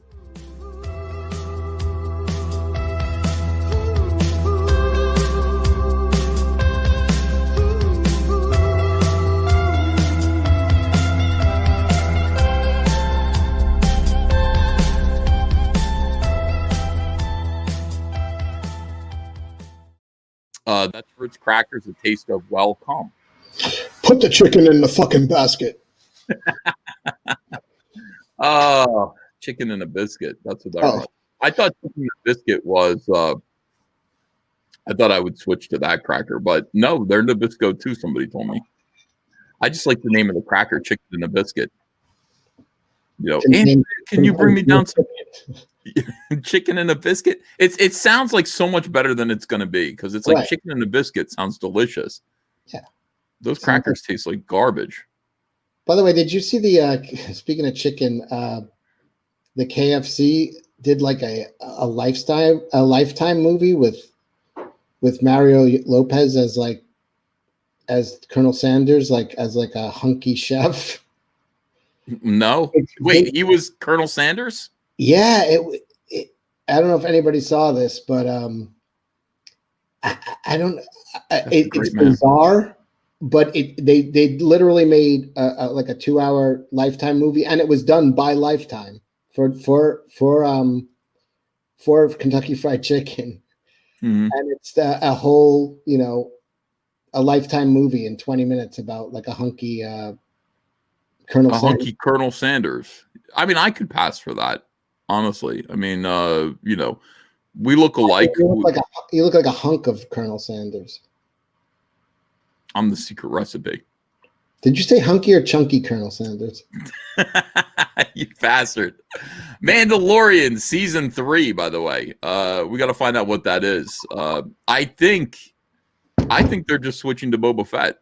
We heard a lot of weird rumors. We heard that Pedro Pascal was causing trouble on the set because he wanted people to see his fucking face. And I got to say, no thank you, Pedro. No thank you. It ruined the whole thing for me. Pedro Pascal, man without a face, in his Mandalorian armor, Beskar, walking around like Clint Eastwood. And then when you see his face, I don't know what it is. It must be like listening to my show and then seeing me on the live stream. It's why I won't take off the mask, not even for Baby Yoda. That's that's so wise. That is so smart, But yeah, very disappointing. And I guess I'm thinking now that maybe what happened was that they just decided, sure, let's just fit it. Sure, take off your mask, you weirdo. Take off your helmet. You can take off your helmet for the last 2 episodes as much as you want and have cry over Baby Yoda's little claw touching your face. Would you cry over that? I don't like people touching my face, but I wouldn't cry. I mean, the little thing. I mean, here's the thing about. I have questions. Okay. And it has to do with the sanitation on that ship. Who is changing Baby Yoda's diapers? That is a great question. Is he sitting in his own filth? No, I assume I don't even think he's wearing diapers. Why would he? Hold on a second. I'm going to get this. We'll get to this in a second. This is an interesting discussion. I don't think he's wearing diapers. Why would he be wearing diapers? Why would he have diaties? So he's literally shitting himself. I mean, could he like, I don't know. I just wish they would have had one episode with a changing table or something just to explain what's going on there. That's the reality of having a baby. Anybody with a kid, all they're thinking about is where can I throw out a diaper when this kid shits himself? People are saying he's not a baby. He's 50 years old. He was toilet trained at 35, says CJ Cabela. So was I. How could he sit on a toilet? He'd fall in. That's a dangerous. He couldn't do that. He couldn't get up on a toilet. And I don't know that the ship that ship's gone. Yeah, it's it's so clear that like Mandalorian's over. Like they're not bringing back Jin, whatever his name is. He's not coming back. You think no? Oh, really? I think the Book of Boba Fett is season 3. Well, what about and then they're gonna do the whole Mandalorian chicks because no, they got it going because I gotta get the sword back. I gotta fight you for the sword. And by the way, no, that is complete bullshit. You know what's gonna happen there, right? What's gonna happen? She wants the sword to become the ruler of Mandalore. They're gonna be married. They're gonna become the royal couple. There's going to be a love story between the two of them. That's what I think is going to happen. What? No, there isn't. Mm-hmm. I'm just throwing it out there, but I think that's what's going to happen is she has to kill him in order to get the sword for him, but they're going to fall in love, and he'll take the throne and she'll be the queen, and he'll like abdicate it to her. Well, she doesn't have to fight him anyway, because that's just not the way that worked before. I mean, but they rewrote it. No, they rewrote it. Sabine Wren gave it to Bo-Katan. She just gave it to her, said, here, you lead. And she took it. Right. So, I mean, I don't know why she can't take it from... They changed it, you know? They obviously changed it. And she knew it when Darth Gus said it to her. That's stupid. This is not enough for another season. What do you think? Some people are agreeing with me. Cecil and his gay fantasies. That's I hope that's not true, dude. I have a feeling, you know, there's going to be sort of she wants to kill him. And they're going to fall in love. Yeah. And they're both going to become the rulers of. They're going to do basically. They're going to do a Star Wars Game of Thrones show with them as the king and queen on Mandalore, and they're just going to do Game of Thrones in space, and those two are going to be the king and queen. That's my call. Yeah, that would be not enough for a show. Frankly, Boba Fett. Let's switch focus to Boba Fett, and I think that's what they're going to do. Oh yeah, but you know, you pointed something out the other day on the stream. Is what's his name? The dude he shot. Oh God, why can't I think of his name? The blue guy. Angel Grunts for $10 says, if Pedro never takes off the helmet, they can just shoot the show with doubles. Then they only need Pedro for voice work at the end, limiting his leverage to negotiate salary if the show continues on. Oh, that's a good point. So maybe that's why he did it. Snoru, this is You Are All Morons, says, we've never seen anyone defecate in all the Star Wars properties except Kathleen Kennedy on us. That's a great point. Yeah, we don't really know how poop works. I mean, surely Jabba the Hutt would have been a good opportunity for that. Oh, Bit Fortuna, that's the name. Bit Fortuna. He blew up. He was on the sail barge. That's what I thought too, but people are telling me I'm wrong about that. I did you go back and watch? Yeah, he was on it. Fucking hell, man! But also, wasn't C-3PO and R2 on it? They were rescued. A magnet pulled them out of the sand. Oh, right, okay. But Bit Fortuna is definitely on the ship. Okay. Astro Walker says, gentlemen, how can Yoda's species even survive if they're still infants by 50 years old? It's not sustainable. Well, that's why there aren't very many of them, perhaps. You know, right? That's what's her name? Ahsoka said she only saw one of him before in her whole life, and Yoda. He wasn't there. He jumped off. Let's see. They just retcon and they just retcon. So yeah, and Boba Fett died in the Sarlacc. This is all a good point. Everybody was complaining. Everybody said that Boba Fett did not die in the Sarlacc pit anyway. It was a ridiculous death. It was so dumb. I mean, everybody wanted more Boba Fett, and Lucas had him die in a slapstick fucking scene. Or they even gave him, what is that called? The scream? What is that called? The famous scream they always throw in every movie. Yeah. I think they even gave him that. It's embarrassing. All right, let me see here. Thrawn, like there's all this stuff, all these places we can go. Thrawn is again, that might be part of another show. Wilhelm Scream. Thank you. Who was it? Somebody bunch of people just said it. Okay. So what did we decide here? We need to see more shit. We need to see shit in Star Wars. I just want to know if you were the Mandalorian and they're like, you got to take care of this baby. Like, what if someone hands you a baby? What's the first thing you think? I need supplies. I need a diaper. I need. Mm-hmm. He didn't really think about that. You need wipes. You need diaper wipes. That's an important thing. Diaper wipes. But diapers are not enough. You need diaper wipes. You need powder. Baby wipes. What else you need for babies?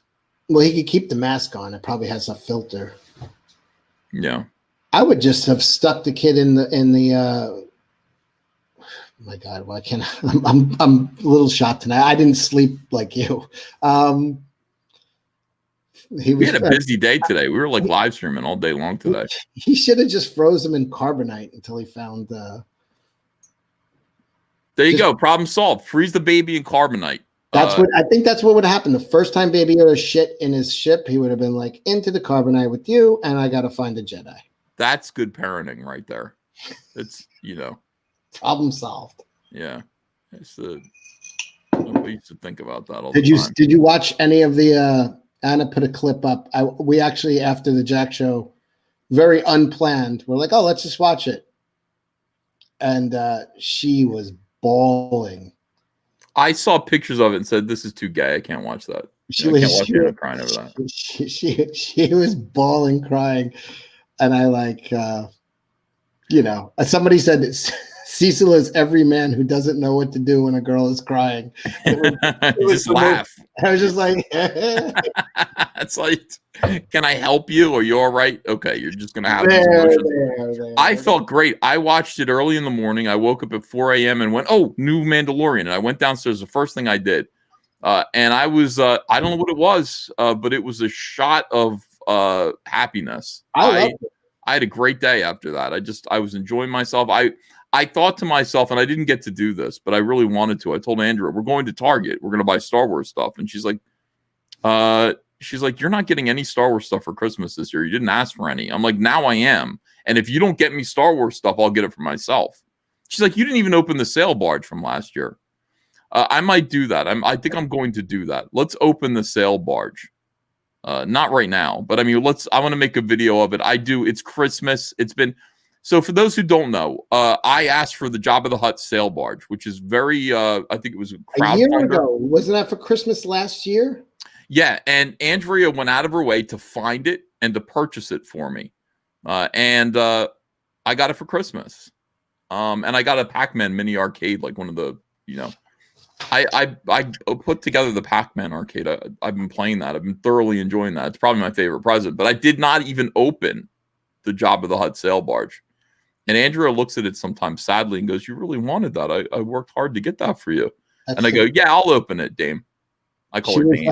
I'm like Frank Sinatra. I'm like, I'll open it, broad. Who is Janet married to in The Sopranos? She ended up shooting him. What was that character? Who was who? Who was Janet? Who? Janet Soprano was married. Oh, Janet Soprano. Yeah, that. Remember him? Yeah, that's me. No. What's the character? What was his name on the show? Johnny? No, Richie. Richie. Yeah.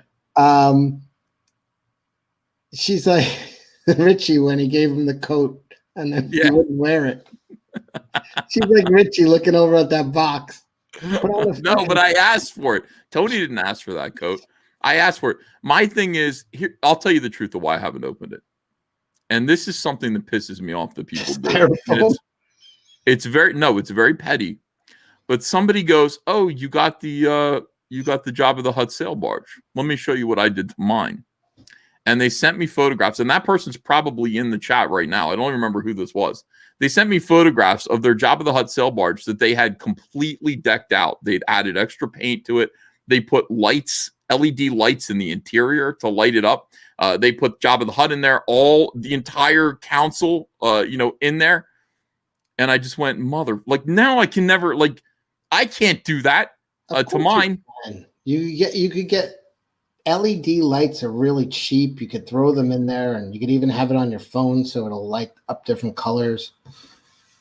I'd rather just keep it in the box. If mine can't look as good as that one, and it's like this guy spent time on it and everything. I said I want mine to look like that, and I don't know if it could ever measure up. So F you, I'll keep mine in my box, and I have, but I will open it, and maybe I'll endeavor to do that. Let me find out. By the way, I'm not even sure the scale. It's not Black Series scale. It's 3 3/4 scale, I think. Does that R2 fit on there that you bought? Which R2? This? You bought a really nice R2. Yeah. Okay. No,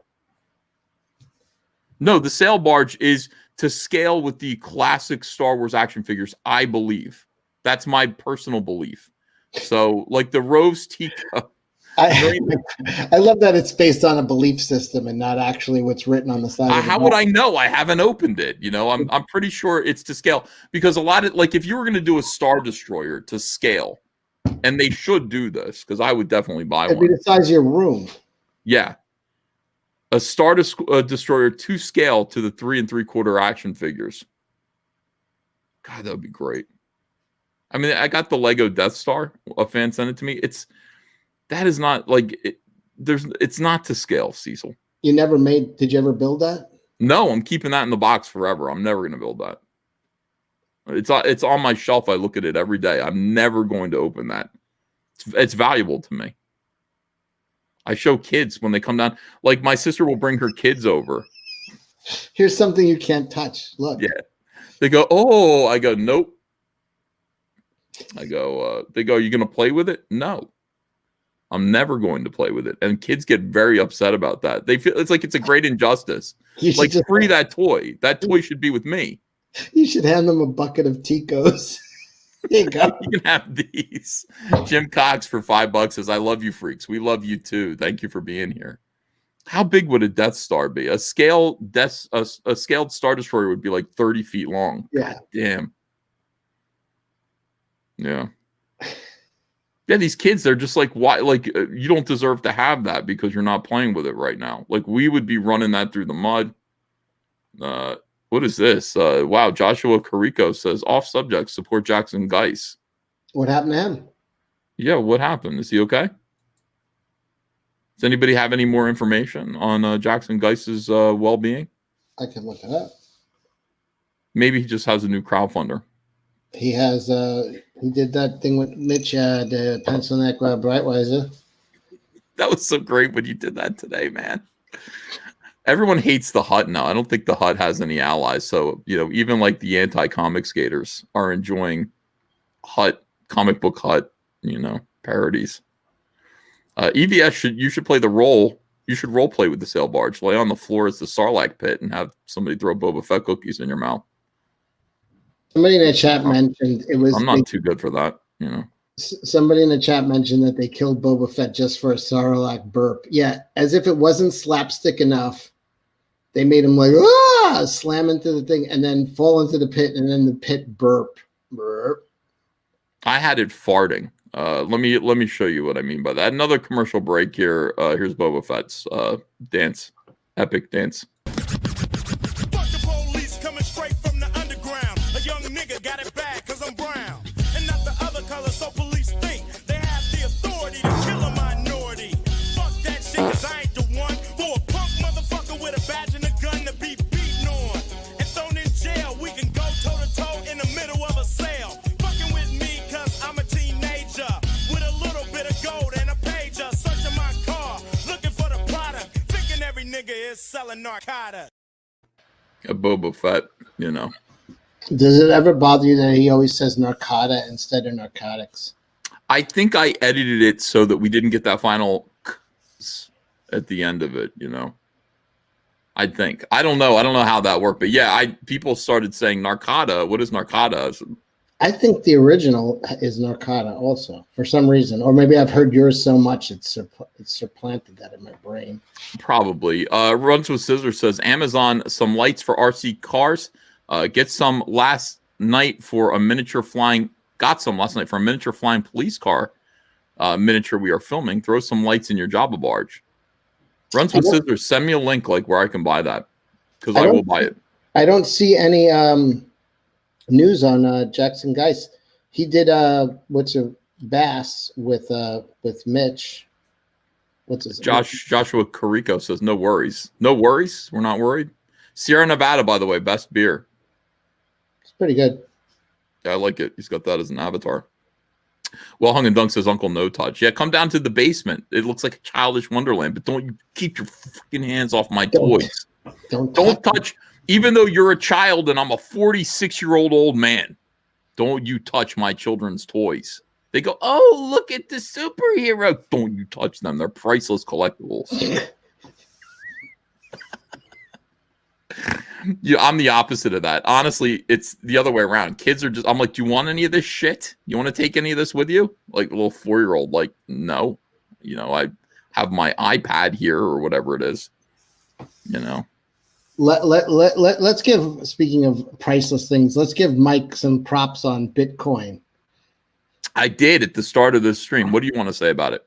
Well, Biggins had the best advice, and that's somebody who is in the market, and it said, do you know any wealthy people who are into Bitcoin? And it's no, you just know like internet wackos that are into it. So yeah, there's something to it. And here's the other thing. There's a school of investing is which is buy things you use, you understand, you believe in. I still don't truly, I mean, I can explain it the way it's been explained back to me, but I still don't truly understand what its value is. Yeah, I don't either. It's just it's like an algorithm. It's a mathematical equation. I get it, but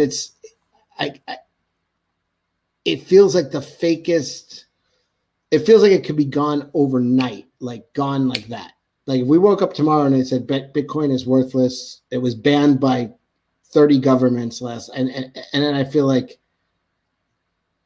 that's what I feel like. It's so precariously. I don't know. Well, again, yeah, it runs on faith. People are saying, some people are saying you're wrong, Cecil. I might be. No. That is false. Many are investing. I'm completely prefacing the fact that I don't even understand it. So what I'm saying is it might have a lot of value. It might have a lot of use, but I don't understand it. And that's on me. So I'm prefacing that. So it's hard for me to invest in something that I can't put value on. But anybody who invested in Tesla in the last year did very well. Caleb here says, I back both of you. Love you guys. I'm glad Luke had an honorable moment. Yeah, thank goodness for that. I mean, that felt great. We'll get back to that, and we'll get back to Star Wars talk in a minute because I want to talk about Mandalorian. But yeah, I have to look at this and go, well, it's gonna burst. That's my opinion still. And it might not. I don't have that feeling of. I don't have that feeling of, oh, I missed out on it, like I blew it, because it's the same as going into a casino with $300,000 and putting it on black and being like, I know what the value of is. You got a 50-50 or a little less with the green, but yeah. It's like almost a religion. It is a faith-based investment. Let's go do that, by the way. Let's go put $300,000 on black. Well, I'm going to put $250 when I go to Atlantic City next month. Are you coming here? Are you going to Atlantic City? I'll meet you there.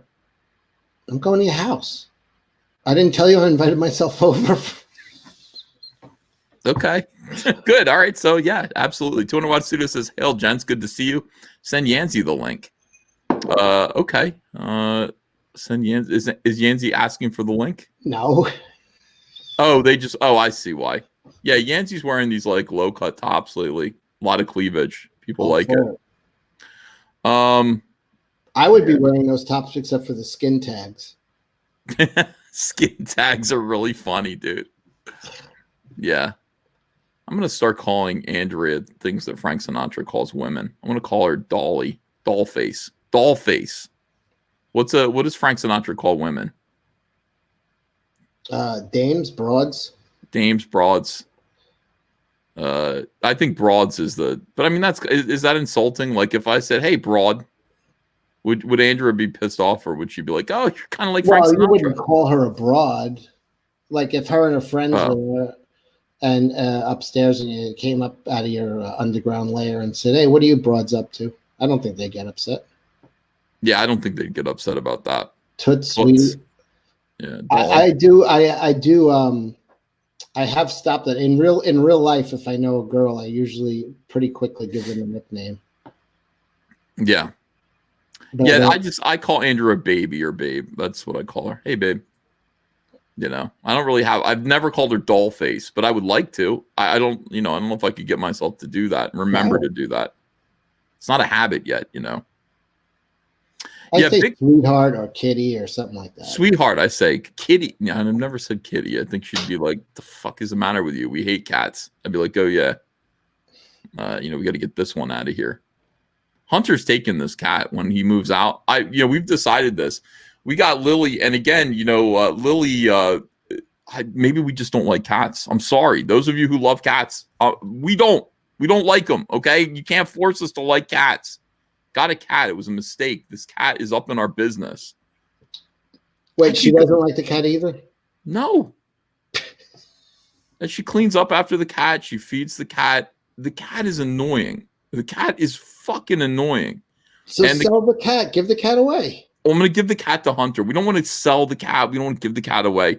We want the cat to go somewhere where it's a nice cat, and somebody who loves cats would love that cat. We take great care of that cat. Understand that cat gets treated like royalty around here, but at the same time, that cat is up in our business. And when the cat comes down here, the cat would just get up on this desk and knock shit over. The cat like goes up on top of the refrigerator. If there's bread up there, the cat will rip the bread bag open and spill bread. That's what dogs do. And we didn't get a dog. We got a cat. And I keep telling Lily, you got a fucking dog-sized cat. I know we did. I keep telling Lily, I'm like, just lay on the couch and look good, you know, which is also what I tell Andrea, but she doesn't listen either. Yeah, she won't do it. I mean, she's just up in our business. And so I'm telling Hunter, I'm like, Hunter, when you get your house, you know, you are taking this cat with you. Does he have a bond with the cat? Does he like the cat? He likes the cat, yeah. And there you go. That's it. The cat needs somebody, you know, the cat should be someone to show affection to it. Yeah, it's not going to be me. You know, I had one of those. You had what? One of our Maine Coon. Maine Coon, yeah. Commander Hunt says, try feeding it, stupid. We do. The cat, you don't understand. When I say, first of all, I don't feed it. Andrea does. And Andrea does not fail. Like, Andrea is the best mother, the best wife. And, I mean, she's like somebody who is a great caretaker, which is going to be good because I'm breaking down. See, so I got to, you know, she's going to be looking after me, cleaning my bedpan. I told her that. I said, You cool with my bedpan? She said, sure. Oh, Jesus Christ. Yeah. Is she going to do it? Now, how will she go about it? Suppose you are bedridden. Bedridden burden. Yeah. Will she do like the, you know, starve you so that you're maneuverable and easy to roll over, get you down to like 90 pounds? Or will she do like the Walter Hudson route and make you like... I think she'll starve me for like a few years, get me down to 290 pounds, like you just said. A few years of starvation will get you to 290. Yeah, 290 years. Then I'll either be dead or more maneuverable. Yeah, and that is the plan, you know. And I'm sitting there like, you know, 500 pounds in bed, immobile, calling her doll face. You know, think about that. Think about the love that you would have to have for. No, I don't. Walter Hudson was the guy that he was like over 1,000 pounds, and he lived in like a projects in New York. And the ambulance came to get him, and they didn't know what to do. They couldn't move him, so they had to take the wall off the front of the building and like cart him out. It was like a big story in the 80s in New York City. He became like a New York City legend. Yeah, that's me too. You know, barely mobile. Like, but he had like a whole network of like neighbors, because it's hard to stay 1,000 pounds. Obviously he can't work, he can't move. He literally life is maintaining that mass. And he had like a whole team of like enablers who would bring him. He would put out I'm not even joking. This shit, you gotta look this story up because it's so fucking. He was living the dream for so many years before that. He's living the dream. He's having people watch his ass crack for him. He's living the dream. He had a bucket on a rope, right? And he would throw it out the window. He was like on the, you know, and then people would put food in it. People would put buckets of chicken, people would put burgers, and he would pull the bucket back into. So like He was kind of like the neighborhood's pet. Oh, that's great. I would like to do that. I would like. I want to pull up a picture of Walter Hudson, man. Just this guy was fucking. Because he must have had a great. Everybody loved him. Like, you know what I mean? Like, yeah, people like were invested in keeping this guy fed. Yeah, I mean that's how I need people to be. I'd like a bucket that I can like, cut a hole in the floor, and Andrew can put food in it. Oh my god, that would be great. Oh my god, he did die afterwards. But you want to see? I'm going to show his coffin first. Okay, Twitter Watch Studio says she'll flip you over in bed with a leaf rake. yes. Joshua Carrico says cats are overrated, but when they decide to love you, you're stuck for life. Yeah, these cats do love me, or this cat does love me. No doubt about it. Damajanai says, bro, you're cracking me up over here. Thank you for $2, Damajanai. I'm glad you're here. Walter Hudson did die soon after they took him out of his house. Okay. But that was yes, that's what I need. That was his coffin. That is fucking rad. Yes. Let me pull up his actual pictures. Hold on. The pride. That is the pride. Christopher Gorey says, good sir, have you as of yet puzzled out how you invented Flash's mom? She was in the book. She was in Flash Rebirth. I don't recall having reference for her or Henry Allen.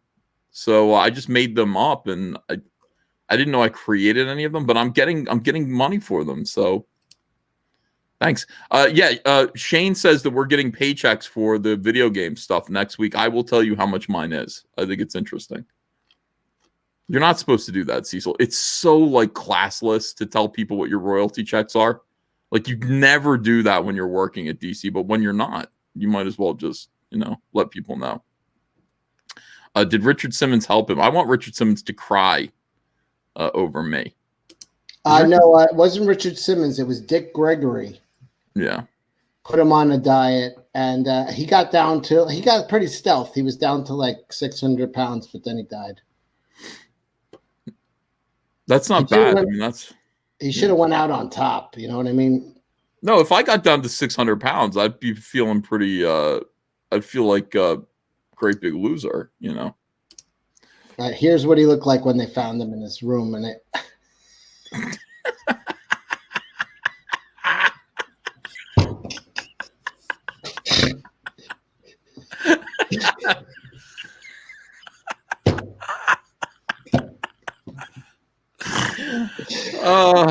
He's a New York legend. It's like looking in a mirror. He literally couldn't. He was a human Jabba the Hutt. He literally couldn't move. Yeah, he was trapped in that body, and but constant food from friends, family, neighbors. Like neighbors would put food in the bucket, and then all of a sudden the bucket would just start pulling towards the window. Yeah. And by the way, that Scott Kurtz is as big as that. I will say that. Like Scott Kurtz is the biggest human being that I've ever seen in my life. I don't think he was. He's not that big. I think this guy was 1,200 pounds. This guy was like a. Yes, no, not my face. Photoshop Cecil's mask.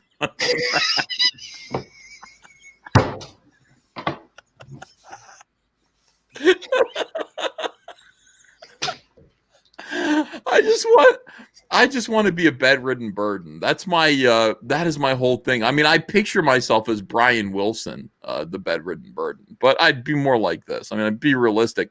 I would not be creating much. It's not like I'd be in there, in bed, like, organizing harmonies and little miniature sonnets in my brain. I would just be in there farting and like eating Fritos like this, like having people come over and be annoyed by me. Well, no clothing can fit me. I'd have people braiding my hair like that. Look at that. He's famous for the quote because when the media got a hold of him and the media was interviewing him, somebody asked, "How do you wash yourself?" And he has the famous quote of, "I wash myself with a rag on a stick." I've heard that before. That's him. That's a Walter Hudson quote. Oh, that's great. He kind of got into popular. Well, he died. He died too young. Very sad. What a loss. died What a cheap. loss. But I mean, he must have been a cool dude because everybody was feeding him. Like the whole fucking neighborhood was involved in keeping this guy in bed. Yeah. Yeah, they really invested in it. You know, they were it was important to them that this guy remain. He was like a community garden. Yeah. A community garden. Oh God, his whole life was like stone soup. It was just everybody contributed. Everybody contributed to the final delicious product. And amazing. Yeah. I like that coffin. I want my coffin to look like the Ark of the Covenant. I think that's what I'm looking for. When my coffin is finally designed, well, I'm not gonna have a coffin. I already decided that. Damn it! Can you imagine? I'm gonna see if we can get Walter Hudson in the background of Cash Grab. Christopher Gorey says he died, but he left a lot to remember. Somebody, I didn't see who it was. Somebody wrote, "He died chewing what he loved." Whoever that was a good one. Oh my God, he had rings like a tree. The neighbors were trying to kill him. Cecil's bucket would be full of booze. That is true. That's what you can tell people love you because I'm already putting a dent in this fucker. You got a bullet there. Oh, I got. What is that? A whistle pig or is that bullet? No, that's bullet. But I'm making dent in it now. I bought this on Thursday, I think. I could drink, I guess, you know. I drank as much as that was in that bottle I gave you, and it took you a year. It took me a year to drink that. One is enough for me. I just want a nice, pleasant buzz. I don't want to get totally bombed out because then I'll fall asleep. Ethan Ralph let himself go. Says case this. They're talking about that being Ethan Ralph. I love that he braided his hair. Somebody else did that for him. You know, you got to do something for him. This is before the internet. So what the fuck was he doing all of this? This is the 80s. He had some books. He had his beloved books. He had like 6 books. Yeah. This is me if Andrea ever. By the way, Andrea was like, "I'm never leaving you. I'm never leaving you today." She reassured me about that. I'm like, that's not what I hear. I've got SJWs who are fantasizing every day about Andrea leaving me. And I said, they're telling me that you are. She's like, I'm not going to. She gets very sad. Okay, good. That's what you say now, Cecil. Mm-hmm. Craziness. Overweight Bib Fortuna says, Anton's World of Videos. Was it the same actor? No, it was a different actor. Oh, so they just wanted to say that he was like growing into the role. That was kind of cool, but he did blow up on the sail ship. Yeah. Shut up. Let's see. Tim Doyle looks good, says well hung in dung. Everyone's offering to marry Andrea. No way. No, Andrea's staying right here. She's the perfect woman. You guys know that already. I'm sitting there live streaming all day, and she comes down and goes, "Would you like a hamburger?" I am just like this guy. This guy ain't got nothing on me. Tim Doyle's a good example. Remember when you were like, "Hey, I knew what I was going to expect when I met Cecil." I never sold myself as anything other than a fat guy. So when you met me, you were like, "Oh, it's a fat guy." Yeah, it's it wasn't like, "Holy shit." Yeah, Tim Doyle had that picture of himself that looked like he was like tall and thin. And all of a sudden you see the actual picture of him and he's like a fucking dwarf that's like 300 pounds. He was a little guy. He's a little chubby guy. Yeah. Don't put fucking false advertisement. Yeah. See, this is the thing. Like, I wonder what people would think if they actually saw him. Here's last time I made a public appearance was a year ago. I met EJ Morges. I met a few fans. We went to lunch. And you know what people said to me? They said, "You're not fat." That's what they said to me, Cecil. They said, "You're not fat." Like they literally, I'm here. Like this is me. This is what I look like. I'm not light, but I'm not. I show myself. They think I look like this guy, and then they meet me and they're surprised. You feel like this guy sometimes, but you don't look like that guy. No, I feel like that guy all the time. Like that. I would love to just lay in bed. I just said that. I would love to lay in bed and read my comic books. Would you love to lay in bed, have like a clothesline rope onto like a bucket from the beach, and you throw it out the open window, and then when you feel someone tug on it, you pull, and you don't know what it's going to be. It could be Twinkies, it could be Burger King, could be a bucket of chicken. A bucket of chicken would be great. Yeah, thank you. Yeah, that's what I would like. You know, I look around. There are all these places. I found out there's a soul food restaurant near me that delivers, so I don't even have to get my fat ass out of bed. I mean, Grubhub is the best situation ever now because of the pandemic. These people actually come and drop off like your dinner at your doorstep, and we use it almost every day now. We're like Grubhubbing it left and right. But it's the golden age of fat ass shut-ins. Dude, I am loving being a shut-in. I love it. You know, these people are like, oh, this is awful. It's bad for my mental health. I've never felt better in my life.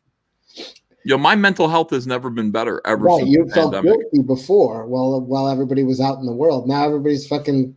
You're like, oh, I'm doing good. I'm fine. I'm fine with all of this. Bronze Age Kid says if Walter Hudson was around today, there would be a dusty Peloton in the corner of his room.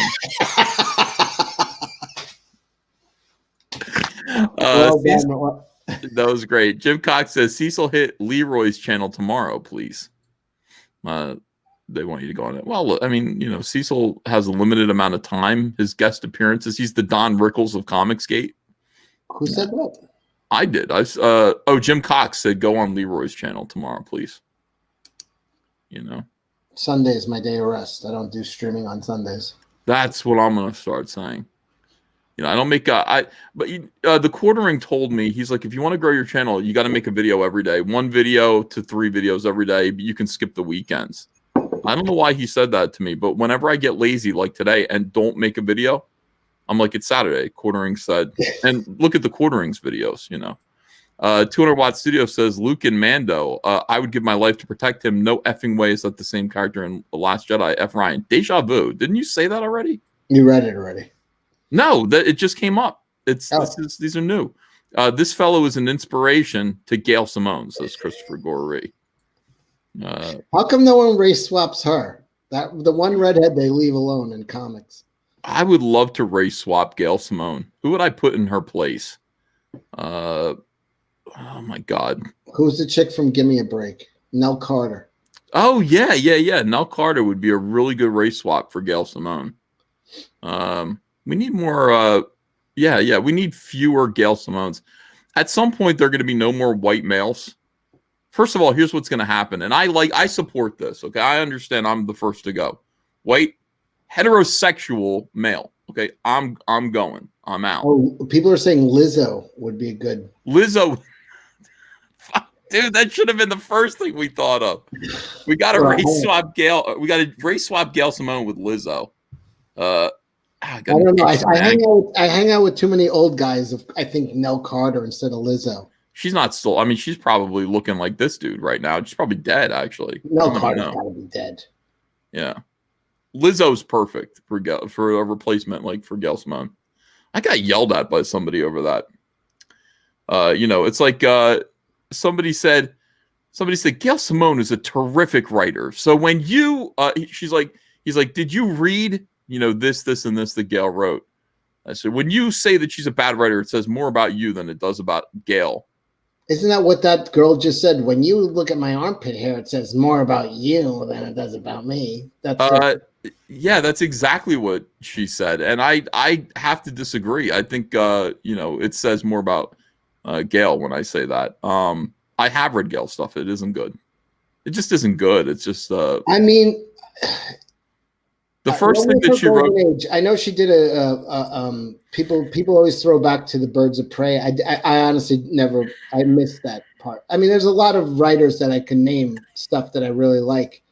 That they're assholes, but I'll be like, but she's not one of them. So I never really caught her good period. Like I saw her Domino shit. Everything she's done is just crapping shit out, you know. Oh yeah. John Malin said, after end credits, an added scene shows Boba and the bounty hunter chick taking over Jabba's palace and getting his own show next December called The Book of Boba Fett. I don't know if it's his own show, John. I think it's season 3. I think it's season 3 of Mandalorian. Oh, you think? That's a good theory. No, but they have the whole. Oh, wait, is Bo-Katan getting her own show?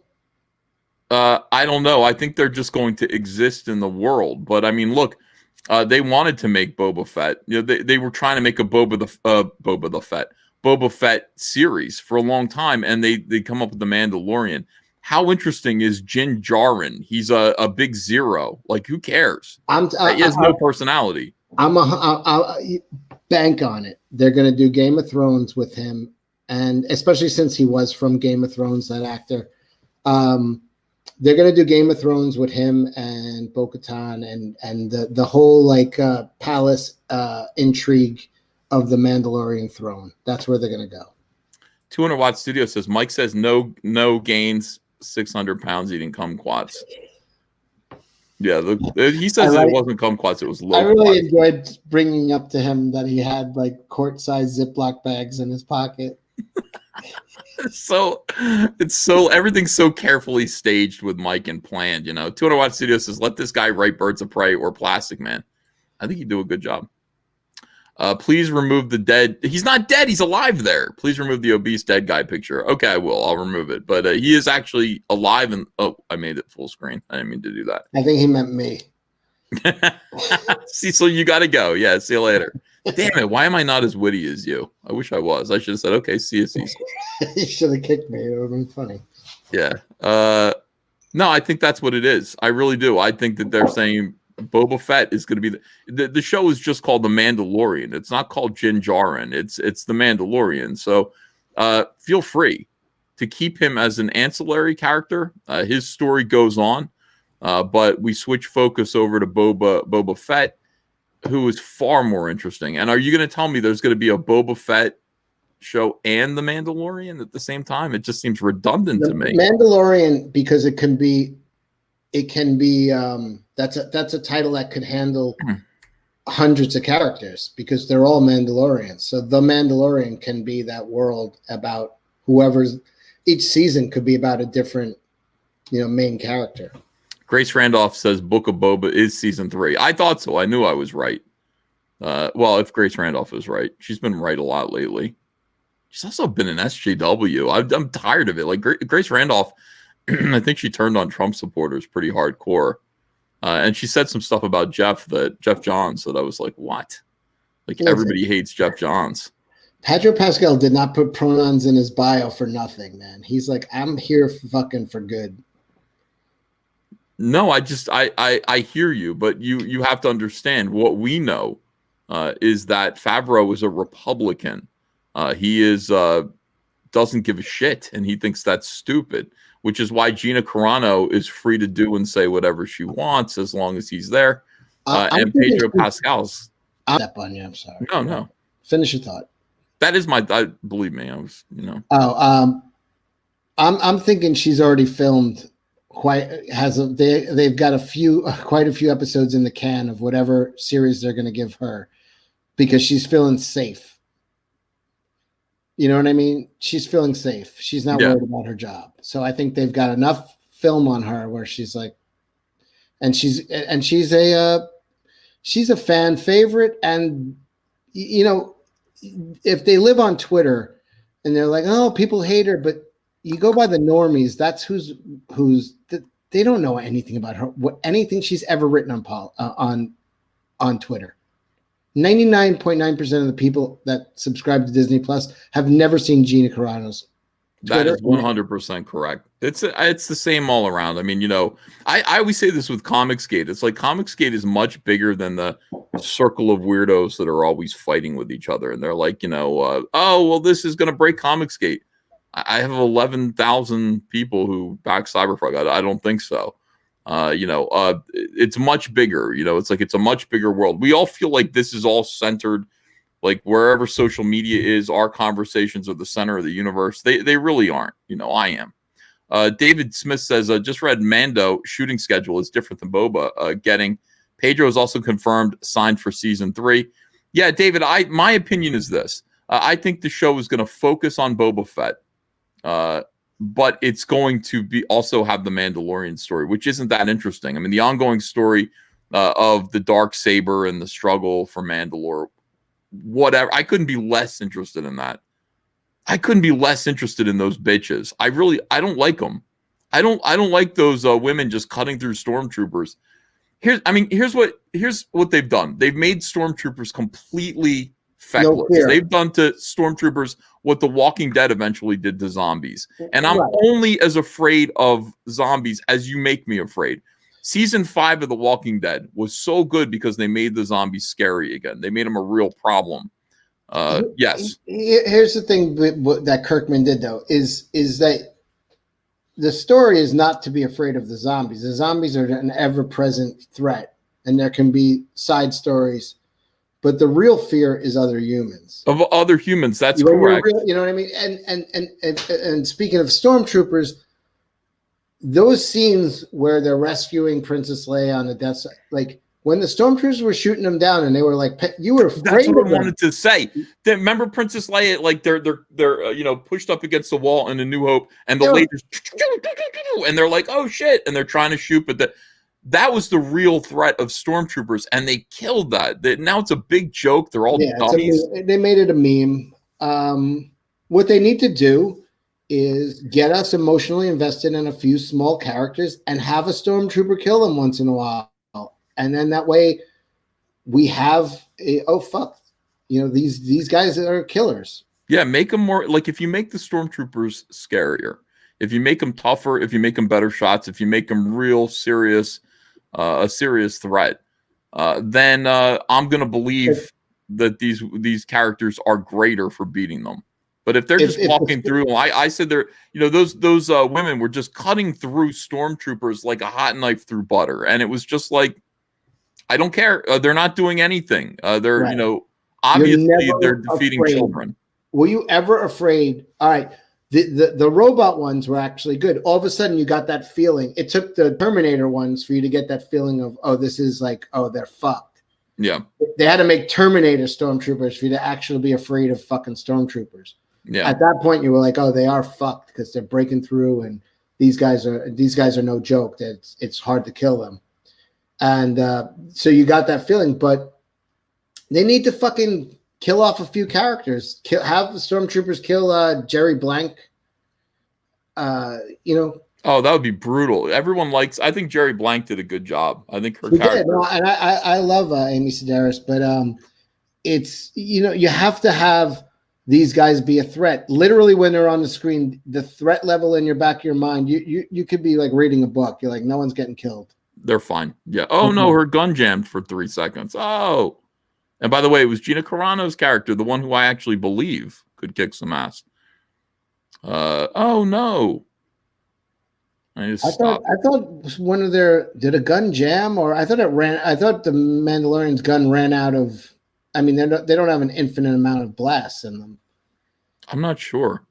I think it ran out of power. Yeah. Stan Hooper points out they did the same thing here with Taskmaster. That's what they do. Stormtroopers and Taskmaster, you got to fear them. If you don't make these villains more powerful, then we don't care about your heroes. Thank you, Stan Hooper. Great comment there. But that's why Walking Dead lasted so long, is because they weren't afraid of killing characters. I mean, the same thing with Sopranos. It's like you were afraid of mobsters because people you were emotionally invested with were dead.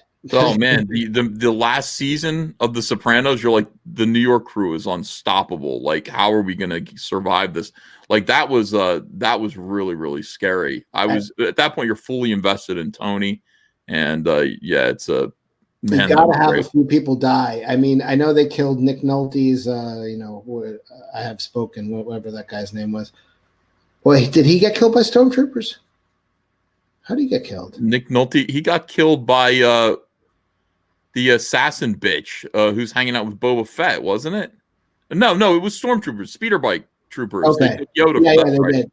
in season 1. All right. Frankie Ramon says, is just me? Kara's long rifle looked like a dong. Long barrel, double ammo canister, dong slap a trooper. They need more people to get killed by stormtroopers. Bring in somebody for 2 or 3 episodes. Get it, make it a likable. That dude who fucking, stole the ship with them and they blew up the thing with Carl Weathers. He lived, didn't he? They should have had him get killed. Kill off some people like that we're a little bit invested in. You got to make the stormtrooper scary. Otherwise, yeah. How many people died? I mean, seriously, I forgot the Nick Nolte character died. Ugnaught. Oh yeah, the Ugnaught. Who else died in the show? Am I missing a whole lot of people that we cared about that died? Because I can't think of any. No. 200 Watt Studio says stormtroopers in World War II were scary. These are not. Yeah, so that's the only thing I would say. Amp up the threat of the stormtroopers. I'm thoroughly enjoying the show. My criticism of it is that girl power is gay, and it sucks, and I really hate it. Like, I just look at it and go, no. And you can tell when you've depowered the villains in order to make the girl power characters seem stronger. I just don't like it. Gus is a scary villain. I don't know if it carried over. IG-11. Sorry, yeah. Gus is a scary villain. Like, I legitimately, when he shot Baby Yoda, I wasn't sure if he was going to kill Baby Yoda. I knew there was going to be a big shock ending. Yeah, he's a little bit effeminate. When he said, he said, we have everything we need from him. We got his blood. And then he goes, and I was like, oh my God, if they fucking killed, then Luke showed up. Yeah. Yeah, that was the Luke Skywalker scene was great. I got to say, I was hopeful. I made a video about it 2 weeks ago, I think. I said if Lucasfilm loves its fans, it will bring back Luke Skywalker. And I'll tell you why I said this. Because this entire thing, the entire show, The Mandalorian, these first 2 seasons have been a metaphor for the suffering of the fans because Star Wars has been so terrible and it needs to be redeemed. And the Mandalorian character, Din Djarin, represents Jon Favreau and Dave Filoni. That's them, masculine, determined. Baby Yoda falls into their hands, and that represents Star Wars. Baby Yoda represents how great Star Wars is, young, youthful Star Wars. And it is their job to protect it through all manner of bullshit and return it to where it belongs. And where did Baby Yoda go? Luke Skywalker. That's us, the fans. That's what we wanted. So this whole show was a metaphor for fixing Star Wars. And I believe it was entirely intentional. And as you watch the show, you'll see that very clearly. You'll recognize who Mandalorian is. You may even see people standing in for. You may even recognize what these other characters stood in for. So it's pretty interesting. Caleb here says Boba will be season 3. Thoughts on him being kind of Underworld? King of Underworld. I think it's great. I do. I love Jabba's world. This means I'm going to be getting my Rod the Hutt, the return of Jabba the Hutt's son. I want to see that. After Luke, I truly feel optimistic for Star Wars. Before that episode, despite the good Mando season, I was apathetic to Star Wars. So happy to see it. Yes, we know these characters exist and they're around in this universe still. Yeah, here's what it is. It's people are saying, everybody who's so happy with it. I feel like the hardcore. I don't consider myself a hardcore Star Wars fan. I'm not in the level with you, and certainly not at the level of Anna and Nerdrotic and guys who can name everybody's planet and what crystals power what guns. I'm not like that. Understand? People go, if you had read this novel, then you would know. If you're reading the comic books, then I don't read that shit. To me, if it wasn't in a movie or I read all the Marvel comics of Star Wars. The early stuff. I love the 80s. And I'm reading Thrawn now, so yeah. I'm getting into that. But I never watched Rebels. I never watched Clone Wars. I'm not into the EU. I would consider myself a normie plus. I'm a little bit more than a normie, but nowhere near the friends we have. And I'm happy with this because it's the guys making this like Star Wars. That's all you can feel is like there's no doubt whoever's making this likes Star Wars. And that's something you didn't get from Solo or the fucking any of the sequels. It's like these people don't even fucking like Star Wars. Not only do they not like Star Wars, they hate Star Wars fans. Like, at least this, all right, it's not perfect. And yeah, maybe it's got like girl power and this shit. But I have no doubt that the guys making Mandalorian love Star Wars and at least like the fan base. Yeah, Cowboy Dave ain't masculine. I agree with that. But I think Cowboy Dave mostly, Here's the thing. I'm not a huge Cowboy Dave fan. I am a big Jon Favreau fan. I think he did great stuff with Iron Man. That's why we're seeing these robots, by the way, because he knows how to make robots. It's also why Mandalorian is pretty much Iron Man at this point. Yeah. But yeah, I don't know. I feel like when it comes to Star Wars, the movies are everything. It's George Lucas for me, and everything else is fan fiction. So I have trouble going, okay, so, well, this is good Star Wars. This is good. It's not real unless George Lucas is directly involved with it. I think Filoni and Lucas are friends. And I think, not Filoni, Favreau. I'm probably Filoni too, but I know Favreau. It has, like I said, I think just people are just so happy to not feel contempt from the makers. Like, oh my God, that's a big thing. You felt contempt. I was watching, like I always point out, my younger brother, who is definitely a normie when it comes to Star Wars. Like, and he saw Last Jedi before me, and I said, "How was it?" And his answer was, "I never felt like a director hated me before." Oh yes, that was his answer, and that's what a normie came out of there saying. I felt like the people making this actively hated me. Like, it was a perfect fucking answer, because when I watched it, it was exactly right. Fucking Rian Johnson hates Star Wars and hates Star Wars fans more than he hates Star Wars. I think you're right. Demajanai says the proto troopers, aka clones, were responsible for the Jedi purge. They need to be that type of threat. Yeah, I agree. Think about that. I'm gonna watch the Clone Wars now, because I think I accept Clone Wars as canon. Here we go. Someone's like, Ethan didn't even watch Clone Wars. I will. I'm gonna watch Clone Wars though. I bought the whole set. I'm prepared to accept that. I mean, but to me, it's like, again, people are talking about stuff, and I'm like, that's just Chuck Wendig. You understand? Picture a lot of Chuck Wendigs making shit up about Star Wars, and then that's called canon. I disagree, and I refuse. And it's going to get overwritten anyway. 200 Watt Studio says, this episode was cathartic for me. If I die tomorrow, at least I saw the real Luke again after 37 years. Well, you saw something close to it. And he acted like Luke. You know what was weird, though? I would have liked to... This is a nitpick.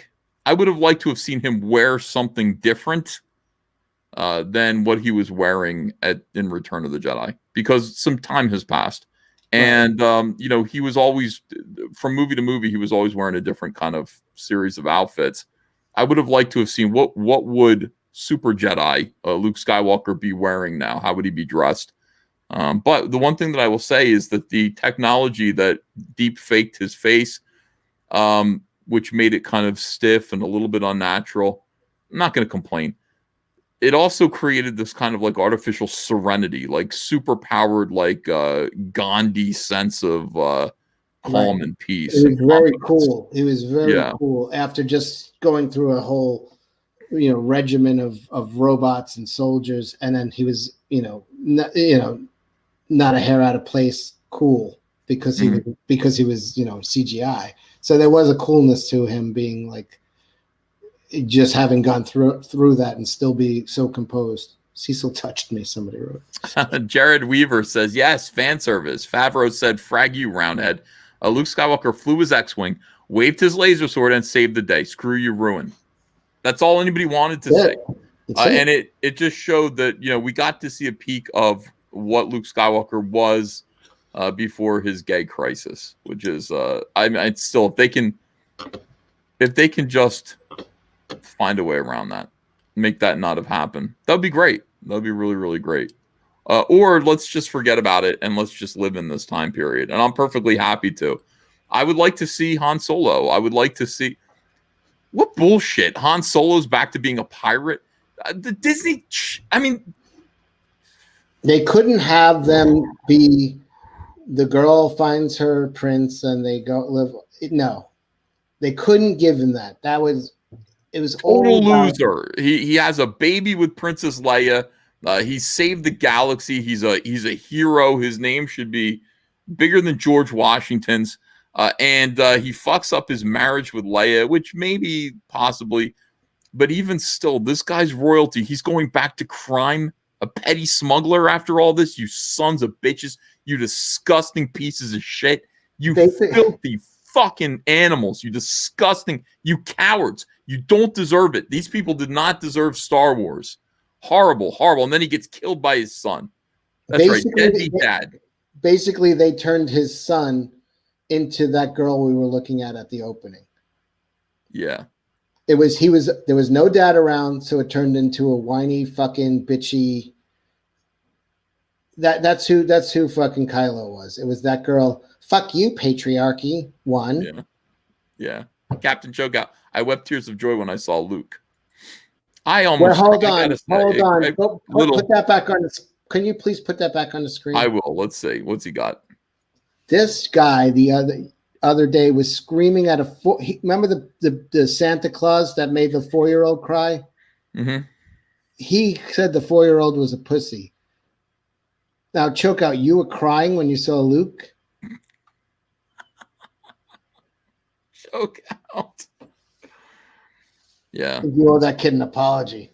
Yeah, you owe that kid an apology, honestly. Like, he was crying because Santa Claus told him he wasn't bringing him a gun. You were crying because you saw Luke Skywalker. That's a little, I mean, you know. Albatross Flight says, does Chewbacca get to go home to his family, or is he stuck hanging out with Rey? See, that's a fate worse than death. God, I hate Rey. Damn, everybody's laughing at Captain Chokeout now. Properly calling out Chokeout. Craziness. Did you film your reaction? I should pull up Anna's reaction. No, I don't want to see Anna's reaction. I saw a picture of it. She cried. No, I did not film my reaction because that's just not what I do on my channel. I talked about it with some happiness and enthusiasm. I sounded nuts. Amateur Ant says, how does Jabba have sex? Maybe by licking. This would explain Galo Ren. Interesting. Yeah. The NRA gave him a gun. The NRA gave that 4-year-old a gun. I support the NRA for that. All right, here we go. Here's Mandalorian Season 3. Why Baby Yoda won't stay with the Jedi. Inverse is the worst website, dude. I got to get back to cracking on these Star Wars websites because they suck dick. I'm really tired of these people. This guy, because they wrote a whole... What do we got? I was going to say, if you want to see the perfect comment of Cecil is every guy when a girl's crying and doesn't know what to do. Oh, yeah, go ahead. Show it up. It's, hold on. Okay. No, I didn't cry. Ready? Tell me when. Go. I'm trying not to laugh and cry at the same time. We can't see it. Oh, I'm not sharing? No, I hear the voice, but... Oh, shit, I'm sharing the wrong screen. Fuck. Okay. Sorry. I'm a dope. B. Allen Orange articles. Yes, B. Allen Orange. All right, that should be it. Okay, here we go. Oh, God.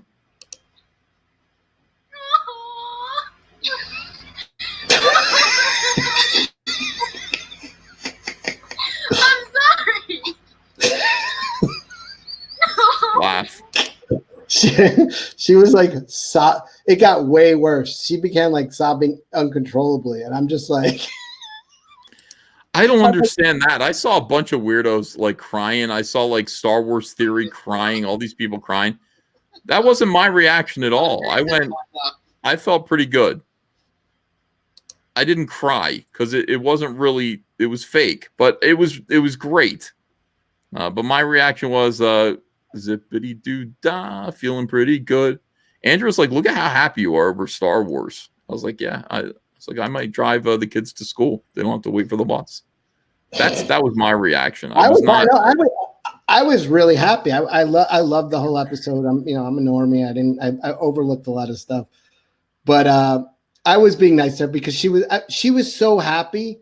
She's so invested in Star Wars. Like she's not a fake. Like she's like, a real like yeah, like you don't understand. She tries to get into conversations with me offline, and I'm just like, I don't know what the fuck she's talking about. She's really, really into this shit, and she was just like, you don't. When R2 showed up, she's like, They had R2 turned off in a corner for 3 movies, and she just burst into tears when she saw that was better than Luke. R2D2 showing up was like, oh, it's really Luke. Like, of course, R2D2's there. How do he let himself out of the X-wing? Luke lifted him with his mind. Okay. Whatever. It doesn't please. Who cares? But it was like it mattered. Like, it hurt her feelings that she would go to see a Star Wars movie in a theater and R2 would be shown turned off in a corner for 3 movies. And she's like, he's alive. She was fucking in tears. And I know a lot of Star Wars fans were, I mean, I've heard, Doomcock and other people, they were like, they said, I got choked up. I got, I was crying and choke out too. And people were, really, really crying. And I saw it firsthand. I was happy. I'm not going to lie. I was super happy with everything, but I was also laughing. Brought to you by the makers of Ritz crackers. Jim Cox says, Cecil and EVS, you are cooler than UB would be. Jim, are you drinking? I don't. Thank you. It's a compliment, but I don't know what it was exactly. Let's see. Captain Chokeout says, only thing that brought me more joy than seeing Luke on screen again was my son being born. Wow. I'm not a Star Wars fan, though. I'm not like these guys. I'm not. That didn't bring me that much joy. My wife had the same reaction as Anna. In fact, I brought it up several hours after watching the episode. She started tearing up again, says Pete Allen. Yeah, that's a lot. That's a lot of joy. People are crying because Disney screwed us over for 7 years. I was genuinely happy for Anna, because when you see somebody that loves something so much being that overjoyed, I'm actually happy for Chokeout too, even though I'm going to still make fun. I'm not happy for him because he's a man and he shouldn't cry. Yeah, I'm not happy. Act like a man. He needs Don Corleone to slap him. I'm so happy. I was happy too, but I guess it didn't bring me to tears. When I saw R2, I did something kind of girly when R2 came on. I went, oh. You peed a little? Yeah, that was my reaction. Oh, of course, it's R2. But again, how did he get out of the fucking X-Wing? There's no way, he's getting out of the X-Wing. And Luke didn't let him out. Luke lifted him in his mind. You don't know that. I did. It's canon. I said it. Yeah.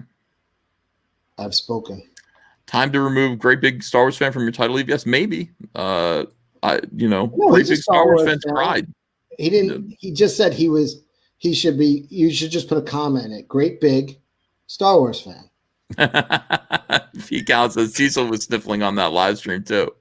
Cecil was crying. Everyone was crying except for me. Beautiful. Yeah, that episode got a 10 out of 10 on IMDb reviews. I'm not gonna lie. I loved it. I was happy. I loved it. I loved the whole episode. Yeah, I did too. Did you rub your nips? Says STA. See, that's the. Is that for me or you? I don't know. I'm not sure. I was on camera, so no. The answer is yes, either way, no matter which one of us you're talking to. Cecil cries every time he looks down. Let's see. Sheila says, you're all just emotional. It's been a hard year for everybody, LMAO. Not for me. Maybe that's why I'm not emotional. It's been a great year for me. A banner year for fat ass shut-ins. I've been okay too. Yeah, I gotta say, this is the world is zippity doo dah. Things are going my way. I like it. I like the fact that everybody has to compete on a level playing ground as a fat shut-in me. I have the home turf advantage. I'm used to this, I'm absolutely used to this. I go outside to take out the garbage and I'm like, fresh air. This is what it smells like. Yeah. And I come back in and smoke again. You're like Bane talking to Batman. It's like, you were adopted being shut in. I was born into it.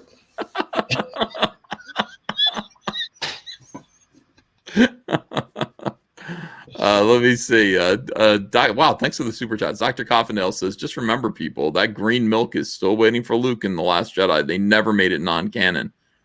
Yeah, they might do it. I mean, the idea of them seeing how important this episode was may turn things around for them. And I would not be opposed. Hold on, let me think about this. Drunk 3PO has said that, he talks to people at the parks and they're doing a revamp. It was a disaster to say. Kathleen Kennedy said, we're never going to do any stories going backwards. It's all going to be going forward. And stupid. Now they just announced like fucking 9 or 10 shows that are all backwards. So they had to admit failure. This is a complete admission of failure. To go back and be telling these stories before, and they're gonna change it. I can't see them sticking to it. They're already adding a bunch of new characters to the Star Wars Disneyland. Nobody gives a shit about these characters. Everybody's looking for Luke and R2 and they're getting Rey and Drunk said the girls that play Rey are really nice. They're good with the kids, but no one's looking for her. No one's looking for Poe. Nobody cares. No one's looking for Finn. No one's looking for Kylo. When they see Kylo, they go, "Where's Darth Vader?" You know what I mean? That's your first reaction. R2 has jets in his legs. He can fly. That's right. He can. He did fly. True. It's canon. How did he get out of the X-wing on Dagobah? I am so glad. I got to go back and look at that. Cho'Gath was able to stop his crying spell to give us that piece of canon. That's right. Phil Moore says, amazing how people will crawl back to Disney after being given a few table scraps. This is the Fandom Menace line, by the way. The only thing that exists is the original trilogy. I said this about that, and I'm in a private room with a lot of big Star Wars Fandom Menacers, and they're all saying stuff like this. And I said to them, look, I'm not anti-Disney. I'm anti-SJW. Let me make that clear. I mean, it's like if Disney does something that respects the fans, I'm going to support it. I'm going to purchase it because I love Star Wars. And I'm slow to let, I'm slow to let them have it. I'm slow to accept what they're doing is real because it's not George Lucas. But this was pretty good. Mandalorian was pretty good. I trust Jon Favreau. I think he's a worthy successor to George Lucas, to a lesser extent, Dave Filoni, who's a little bit, frankly, gay. But Jon Favreau is great. Mandalorian is great. And I'm not going to just bash Disney just because of things they did in the past. Fix it, and you'll get my support. And I would buy toys. I would go out and buy toys. The only thing that exists is the original trilogy. Well, what about the prequel trilogy? Why would you say that? I mean, I know it's not that great, but I don't know. I got to go back and watch it again. Pete Callan says it's entirely possible that Grogu and R2 know each other. They would have both been at the temple at the same time. That's true. It's a possibility. They may have been lovers. He is 50. Yeah. They may have been lovers. Let's go there. Let me see. Only problem. This is Caleb Pierce. Thanks for $5. Only problem with the great episode 8, the inclusion of Scuffle, where Boba is equal. Oh, I lost you already. Damn it! Everything's a nightmare, Cecil. A living hell. It really is. There it is. Right back. I got to the bathroom. Okay, bring me a drink. Only problem with the great episode 8, the inclusion of Scuffle, where Boba is equal to scrawny female Mandalorian. Kind of lowered his badassery. Will agree. They do that on purpose. They have to be like, no, ladies, we think you can do anything men can do. You can't. That's not true. It's not true. Bob Gable says, back Billy Tucci Shi Haikyo. 1 hour left. $118,412. That's great. Yeah, back Shi Haikyo. Jason Lipe says, just picked up Rainbow Brute, my first Comicsgate book. Oh, thank you, Jason. Thank you for your support. I'm not doing a great job of, I'm actually making an entire stream that's nothing but content today. You guys have to recognize. Some people go, you do live streams and you shill your own books. I haven't done that this time. This has been 100% content and fan interaction. I'm sitting here talking to my subscribers, and I want to pat myself on the back for that. I'm really extraordinary. Deef says the Thrawn trilogy is the true sequel trilogy. I'm going to get that on audiobook if I can. I would love to listen to it while I draw. Leroy for $5.11 says, if they do stories pre-Skywalker, don't they have to pay Lucas royalties? I don't know. Ethan, get the Tron on audio. That way you can listen to it on your Peloton. Peloton. Like I'm going to ride the Peloton. Give me a break. It looks good, though, over there. I like having it. It has, I mean, it's, Ava's been all over it. Ava loves the Peloton. It's like buying Air Jordans for a guy with no legs. If you're a collector, though, visually, they're very nice. I mean, aesthetically, those are. Comic Book One says, I want my thermos fatty. Well, all right, let me look at it. Let me look at you're right about that. It's entirely selfish of me not to promote my own comics. We were looking at this earlier. This is the Cyberfrog Wrecked Planet. People were asking about the print runs. We're at 1,116,000 and change. It's a slow climb, but it's nice that we got to 16,000 today. Thanks for backing Cyberfrog 2 Wrecked Planet. You got how many? 16,000? Well, yeah, here's what I'm doing now. I got 1 million. I'm at 1.1 million, which is great. Can we get to 1.2 million? Maybe. So I'm looking at we're at 16,000. I'm trying to get to another 100,000. So that's how I look at it. And it was at 115 for a week, and we just flipped to 116.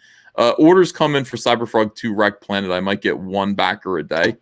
Right now. As soon as more stuff starts coming in and I'm showing the toys and I'm showing the books, I'm sure we'll get a flurry of activity. And I may be able to end this at 1.2 million, which is my hope. That would be great. Yeah, it would be really, really nice. So, I'm keeping it up. I'm keeping it open to people.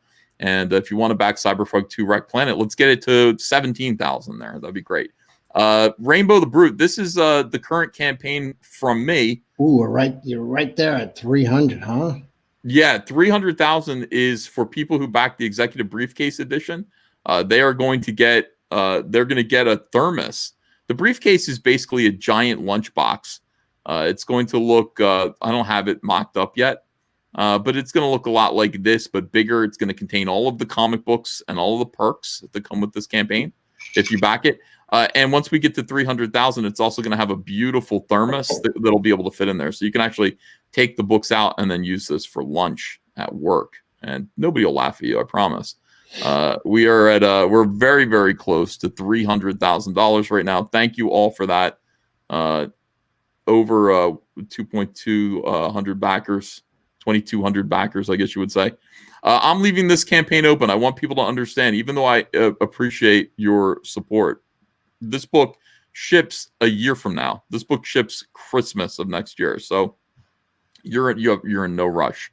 If you want to take your time to back this, absolutely do it. This is going to be around for a while. I've got 4,000 briefcases to sell. We haven't sold 1,000 yet. We're 30 away from our first 1,000 of those sold.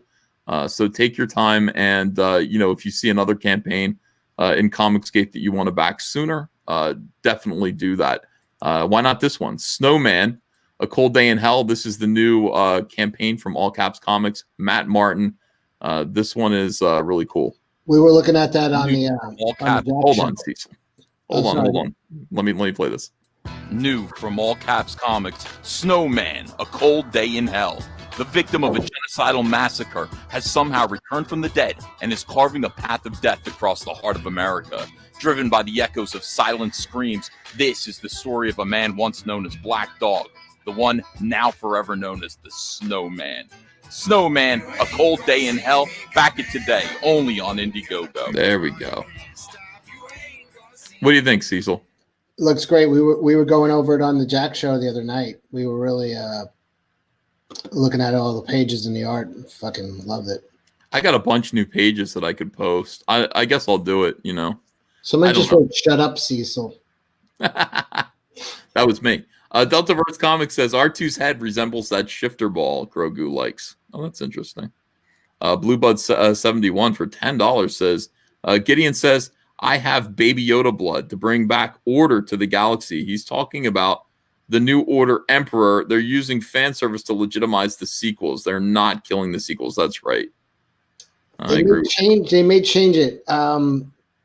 a few people. Anna's pointed out something about there's an episode of Rebels or what's the other one? Clone Wars, where there's a character that has the ability for time travel. It's canon. I fucking hate that. No time travel in Star Wars. It's stupid. Well, what if they can fucking erase? I know that's the fantasy. Go back and erase everything with time travel. Please no. Mick Lally, you'll make it worse. Mick Lally says, EVS, get the Mark Thompson Thrawn trilogy audiobooks. Mark Thompson. I will look for those. Thank you, Mick. I will do that. You heard my theory, though, right? What's your theory? Is Rey is going to be it's not going to be the Emperor from Baby Yoda's blood. The clone that they were showing the unsuccessful clones on Mandalorian in those tubes. Mm-hmm. The successful clone is going to happen years from now, and it's going to be Rey. Rey is going to be cloned from Baby Yoda's blood. And that's the way they're going to have people be like, we like Rey now. And Rey did have training because Baby Yoda had training. And they're going to tie it together that way. She's going to be the product of Baby Yoda's cloning. And that's why the Emperor's son hid her on that planet to save her from the fate. I would go postal. That's my theory. Yeah. Random Name says, EVS, what's your take on Zach's new Indiegogo book? That's Narwhal. Narwhal and Zach together. It looks great. Zach is putting out a lot of product right now. Keep that on your hat. He doesn't want anybody to know. That it's Narwhal? He does. No, that he has a project out. What? He does. That's Sure. right. I see what you're saying now. Yeah, Zach is not really much of a self-promoter. Are you supposed to be talking about that? I think he's trying to keep that a secret. He's trying to keep all of his projects. It's still doing well. I mean, the project's like, great. Amazing. I'm a first day backer. But they should have come out. First of all, I would love as a fan to be watching a stream with you, Narwhal, and Zach. I think that'd be a great dynamic. Narwhal's the fucking X Factor, So wait, who would be on the stream? You, Narwhal, and Zach just bullshitting would be a great fucking show. You could be there. He's cool with you. Zach's like Cecil can be there, but John Malin can be there too. But yeah, Zach is like too many people come in there that he doesn't know. He flips out. I think his book looks good. I think that the concept seems strange to me. It seems like a slight divergent take on history. But I'm going to read it, as usual. And Narwhal's artwork is great. It's really cool. It's animated. Chris C says you should end Wreck Planet with another one-day cover. Let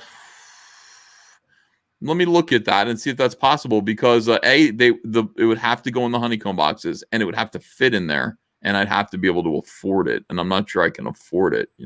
So everything was expensive with this campaign. Check your inbox. Cecil, says Captain Chokeout. I'll watch it. Phil Moore for $5 says, by the way, even though you're a dirty Disney sympathizer, I do plan on backing your Rainbow book. You ever think of doing something Conan inspired?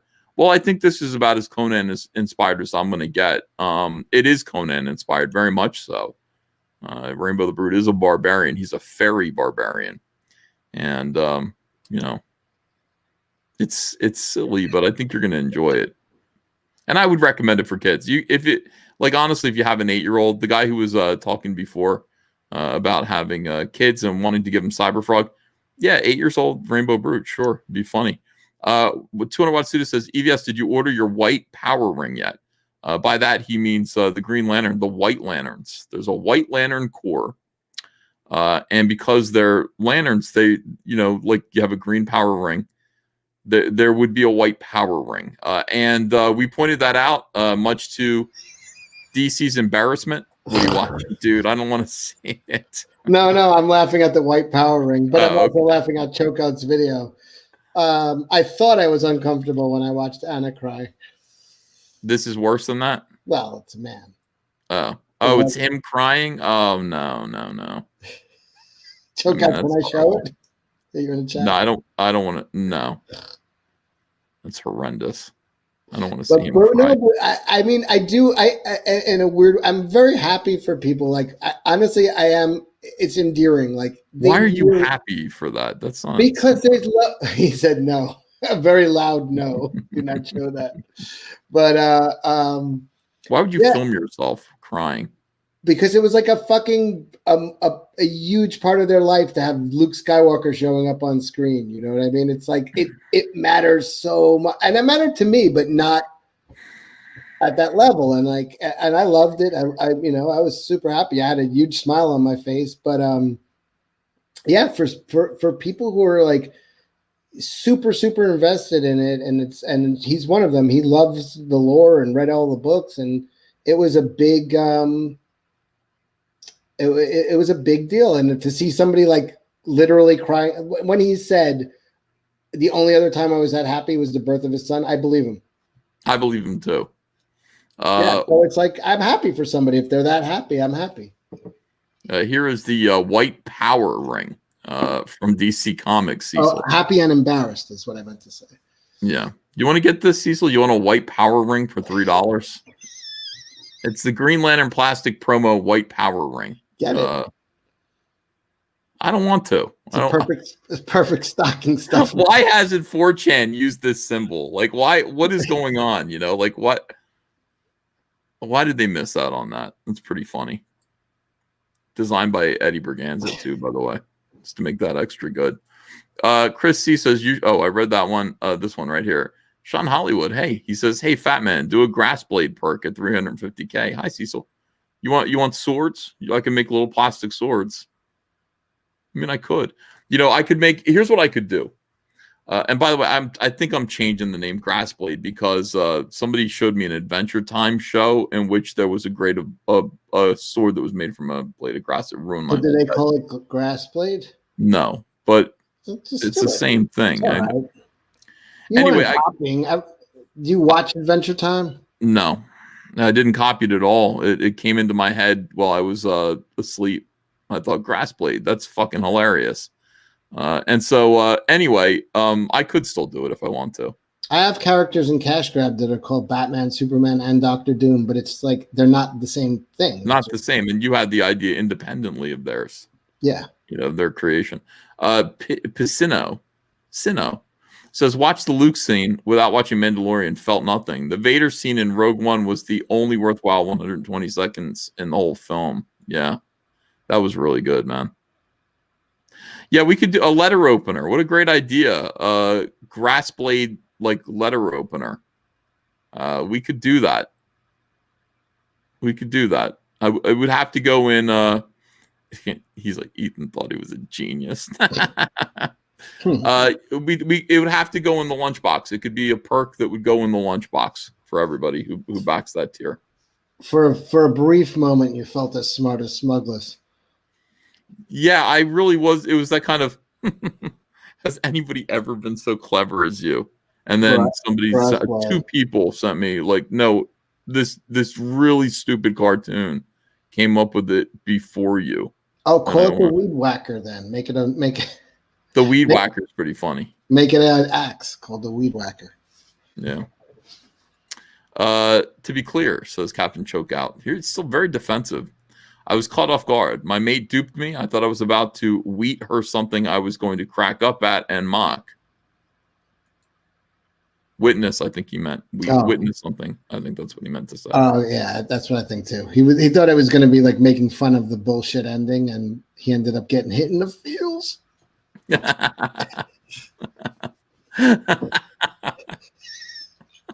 got hit in the feels by accident. Yeah. I mean, Weed Whacker is pretty cool. I do like that word. Patent pending.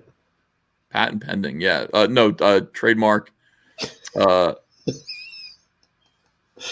got my lawyers, by the way. My lawyers are telling me that I own Comicsgate, and I should go ahead and trademark it. I think you should.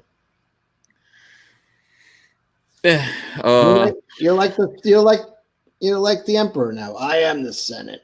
I am Comicsgate. Astro Walker says in Soy Santa voice, "Don't cry." There's the Soy Santa voice for you. Don't cry. No guns. That was the worst Santa voice ever. Yeah. I mean, can you do Santa? Can you do a Santa voice? Try it. Oh, don't cry. You can't have a gun. You're Irish when you're Santa. Isn't that interesting? There's a little Irish lilt to your Santa. I think everything goes back to Ted Kennedy after today. You did a good Ted Kennedy. That's true. My Santa is, ho, ho, ho, ho, ho, Merry Christmas, little boy. Merry Christmas. Of course you can have a gun. You can have a whole fucking arsenal. You know. Ho, ho, ho. Here's my gun. Be careful. There's one in the chamber. There's one in the chamber. If Rainbow is a fairy, how is this horse full-sized? They're all toy-sized. They live under the rainbow. So CG Oracle. He's a fairy. He's a little fairy barbarian. I actually had a hard time getting into the hut. It's been so long since I did the hut. You did good though. You went you fell right into it. You did a great job. Amateur Ant says, "Dude, you've skipped 2 of my super chats so far. This might be the 3rd." No, let me. Go ahead, run through it. Run through the super chat. Run through those super chats. These sons of bitches just whacked another 10 subscribers off my. Well, maybe people are unsubscribing from me because they're bored. That could be true too. I've been at 12,990 and for over a year. I get right up to and then all of a sudden it goes back down 100. There's every time that happened to me today. Now I don't put out content, so I don't really bitch about it, but it is funny that it won't let me break it. I'll be right there. I'll be at 12,996, and I'll check in a few hours and it'll be 12,860. I'm like, what the fuck happened? It's for a year it's been doing that. Yeah. Amateur Ant, let's see. Captain Chokeout. Let me go back. Scrolling back. Amateur Ant says, I am not backing Zach again until I get my signed Stallone comic. LOL. Oh, that's fair. I bought one of those too, so I'm looking for it. Sean Hollywood, I got you there. What's your take? I'm sorry. I'm going to be quiet right now while I try to find out which ones I didn't read yet. Amateur Ant says they basically copied the name off of the Dragon Ball for that 50-year-old baby. LOL. Oh yeah, it's Goku. Oh yeah, you're right about that. But also Baby Groot. There's this whole thing about babies. Now you're gonna see more of that. You know, the audience is infantilized. Sheila Allen says, Aliens says, why is Cecil so much less drunk this year at Christmas time? I'm pretty drunk, but I mean, I'm not rip roaring drunk. I'll get there. Yeah, we should work on it a little bit. 200 Watt Studio says EVS didn't cry because he has no tear ducts. I don't really cry that much. Cecil was sniffling on that live stream. I was doing coke. When was the last time you cried, Cecil? When was the last time I took a shower? When was the last time I cried? A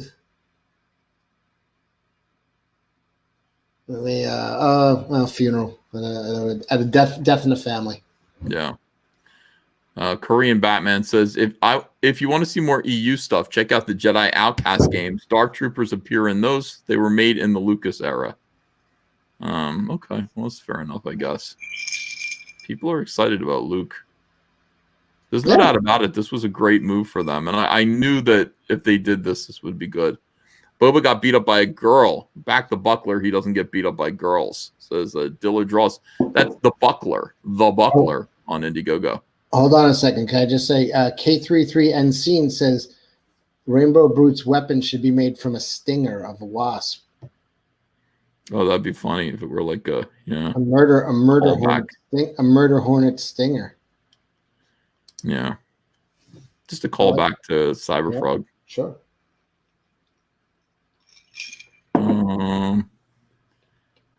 Neo Ecstasia says only known term for their illness is rhizophrenia. Now that's pretty good. Rhizophrenia. Let's see. Good sir, very unkind of you to show that clip of Tess Fowler. Cool shirt though, says Christopher Gorey. So he thinks that woman looked like Tess Fowler. He's not wrong. P. Callan says these ads crack me up every time. Let children see sexy so they don't grow up soy. I don't know about that. I disagree with that. Sergey Berengard says, if you did that, I would unsubscribe. I'm not sure what he's referring to there, but thank you very much for the super chats. Keep spoiling Mando, says Mr. Reborn. You gotta watch this stuff. I mean, you can't expect the internet to not talk about things like this. You know, it's important. Robert Harvey says, she got shot down by, I read that one. I think we're good. I think I've read all the super chats, and I really appreciate them, guys. Thank you very much. I share my screen. There's the Simpsons did a shout out to Walter Hudson too.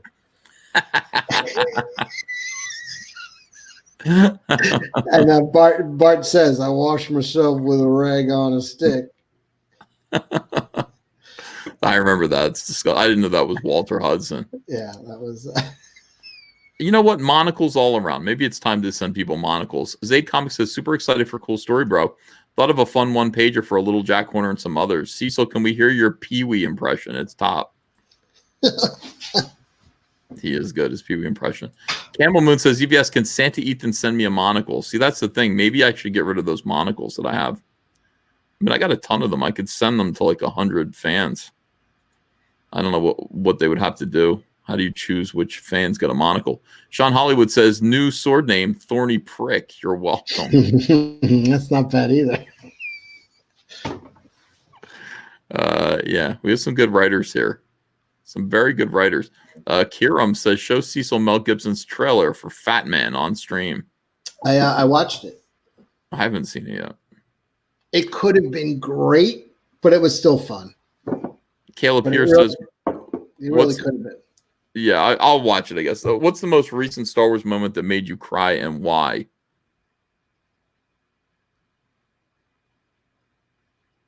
Me? I think both of us. He's asking, like, I'm trying to think if there has ever been a Star Wars moment that has made me cry.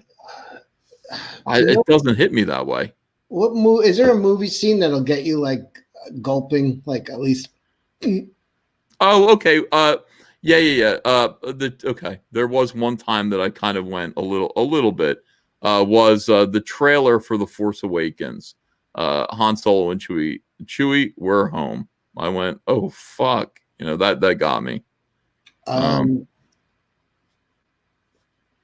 disappointing. The only movie that kind of chokes me up, but I mean not like crying, but is Royal Tenenbaum's The Suicide Scene actually hits me. Mm-hmm. When he's like slitting his wrists in the. No, I've never seen that. It's a good movie, but that scene, like, that actually gets me every time. Do tears of anger count? All right, people think I should give the monocles to 1 year or more members. That is not a bad idea. I would do that for people who stuck around for a year. Monocles. Let me figure out how I can. I think I'll be able to judge that. I think you can sort those out. Monocles. Everybody's going to get a monocle. Wild at Heart chokes me, says Jalapeno Carrizo. What? What was that? Was Sailor, right? That was Nick. That still contains the best scene for a guy in the world. I mean, walking down the street, surrounded by a bunch of like badasses and being like, what do you kids want? It's like and then they just beat him down. That was the best scene in any movie. I just went, that is the right thing to say. Under those circumstances, call him the F word and then take your beating. Children in Africa need monocles. Oh, there's Shane Davis. Oh, that's a great comment. Did I pronounce it right? Is it chorizo? How do you pronounce that? Yeah, chorizo. You got it. Chorizo. I said chorizo. No, it's chorizo. But yeah. Are you talking about the sausage? I don't know. That was in the guy's name. That was the guy's name. It was chorizo. But yeah, I mean, that would be such a great cause for Comicsgate to get behind, just monocles for Africa. Some kids in Africa don't see as well out of one eye. They need monocles. Like, What do you mean we don't care? We sent 10,000 monocles to Africa, you fucking assholes. Let's do it. Amateur Ant says people in Africa are fat. Look at them stomachs. LOL. It'll be in the U.S. With the unconstitutional lockdown soon. Oh boy. When Robert Duvall dies in Lonesome Dove, I tear up every time. That's a good scene too. Oh, Westerns do get me a little like swinging cod. Thank you. Something about Westerns get me choked up. Hold on. There is one movie that does that. I know there's Schindler's List. The end of Schindler's List. I could have done more because I think about that, when I look at Mike's campaigns. I'm like, I could have done more. I could have contributed more to this. I don't know. I think with Nasser, you're doing all you can, but it's like something isn't working. It isn't working with Nasser. I tried. I did my best. Everyone's excited to see shaved anus in the chat. That's like the funny. I'm sorry. That makes me laugh every time. Monocles first, then wealth will flow, says Shane Davis.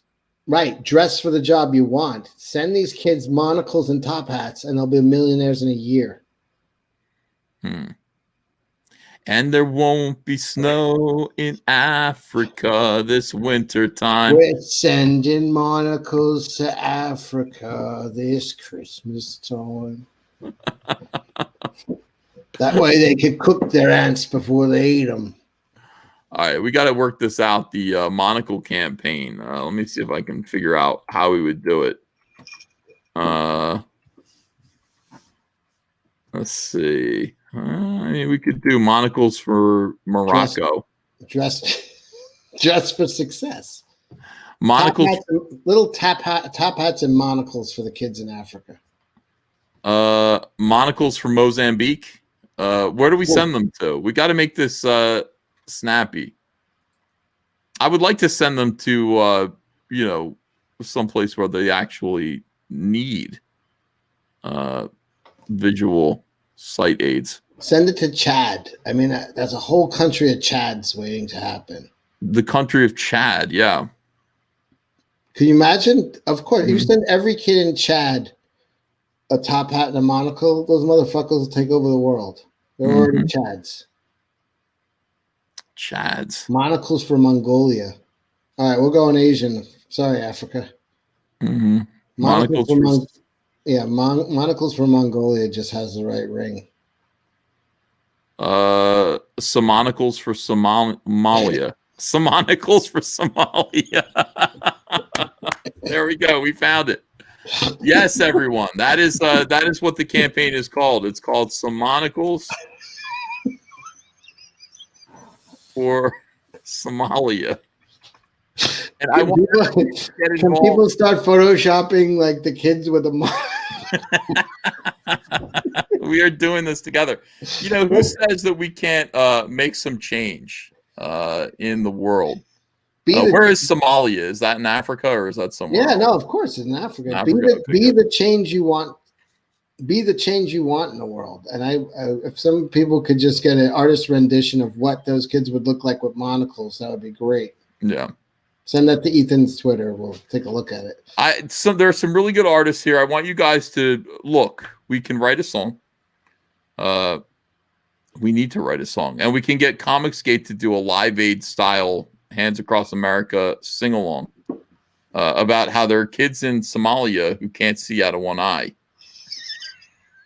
we need to do all we can. No, they're not blind. They're not blind in that eye. It's not as good as the other one. It's not 20/20 vision.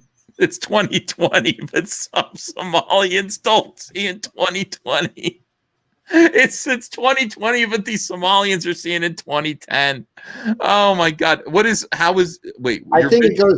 I think it's higher. 2021 would be actually worse vision. Oh, okay, that's good.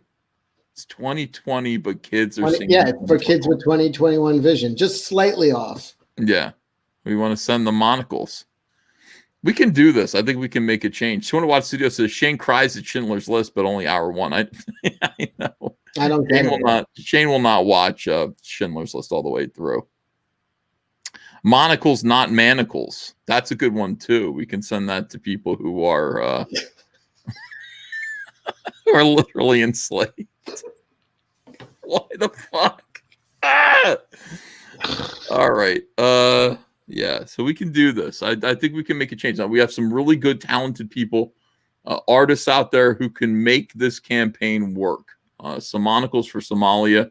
Let's work on figuring out exactly. I love this. There's who did this? Visigoth X says the tag should be 2020 by 2030. That is great. 200 Watt Studio says kids in Somalia can only see some things.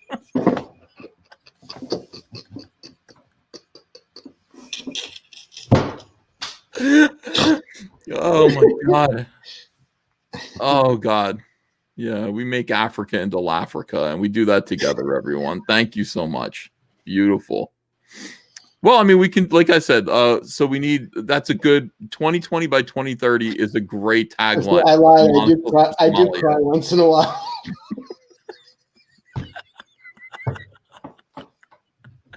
Valdez D. Frank says, I'm laughing while I've been blind in one eye. Well, we can help you too, Valdez. Do you live in Somalia? No? Then sorry. Yeah, you do not send him in unless he's in Somalia. A line was crossed tonight, says President-elect Jethro Fox. Yeah, maybe we went too far. Damn, guys. Yeah. I think we can help. We can make a difference. Mr. V says, I was going to hell anyway. They got better music there. You want to listen to a harp or heavy metal? Easy choice. Oh, yeah. That's what I heard, too. I heard hell's full of, like, heavy metal and stuff, so. I don't know. All right, so we got to get to work on the song. And I would love it if we got comics. I don't know how we would do this. Oh, if we had like the room of people with the headphones on, like it's now. Yeah. We're all singing, da, da, da. And then every now and then somebody gets close to the microphone and gets to do their solo. Kiram says Ethan is blind; he can't read super chats. What do you mean? Haven't I been keeping on top? I've read all the super chats. I'm almost positive. Let me refresh this and just say thank you for super chats. Akiram says catch is the monocles are made by Uganda child labor. Yeah. Well, one eye never sees. Well, tonight, thank God it's them instead of you. Oh my God. Yeah, I think that's what we got to do. We got to send these monocles to Somalia. It can't be all about us. It's got to be something bigger. Yeah, I mean, people say, well, what can Comicsgate do? Well, this is one thing that Comicsgate can do. It can't just be about me. We could cure lazy eye in Somalia. I've been given so much. I don't mind giving a little something back. I hope that you guys feel the same way. Amateur Ant says, can we get nets in Somalia like they have in China to make these things so they bounce off back to their workstation? Yeah, occasionally they try to jump out a window in China. Oh, boy. Cecil, please put Witten in your next comic book, says Borg Porg. I have no way of contacting I have no way of contacting Witten. Well, I might have her phone number somewhere. Maybe I do. I may have actually clipped it and put it in a file somewhere. If I do, I'll call her. All right. You'd make so much cash. Call it The Adventures of Cecil and Witten. They want to see that. A little side story.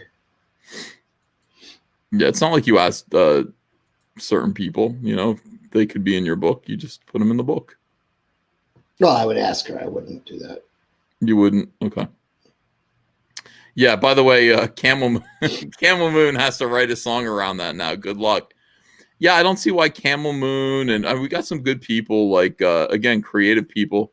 We got Geek Chorus and Lord Finatra. Chorus. Yeah, Lord Finatra. You're all givers, says Visigoth X. I know we are. It hurts the way we give. We give till it hurts. I give till it burns. Yeah. One Zoom meeting can have up to 100 participants.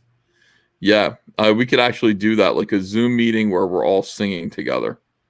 Oh my God! Could we imagine if we get Ilham Omar from is she a senator from Minneapolis, or congresswoman? Could we get her help to participate in this? I'm going to reach out to her. Sean Hollywood says, make the monocles edible. It's a part. You want to send monocles to Somalia? Yeah, I think it's a good idea. Oh, there's so many taglines. In summary, says one cause, one vision.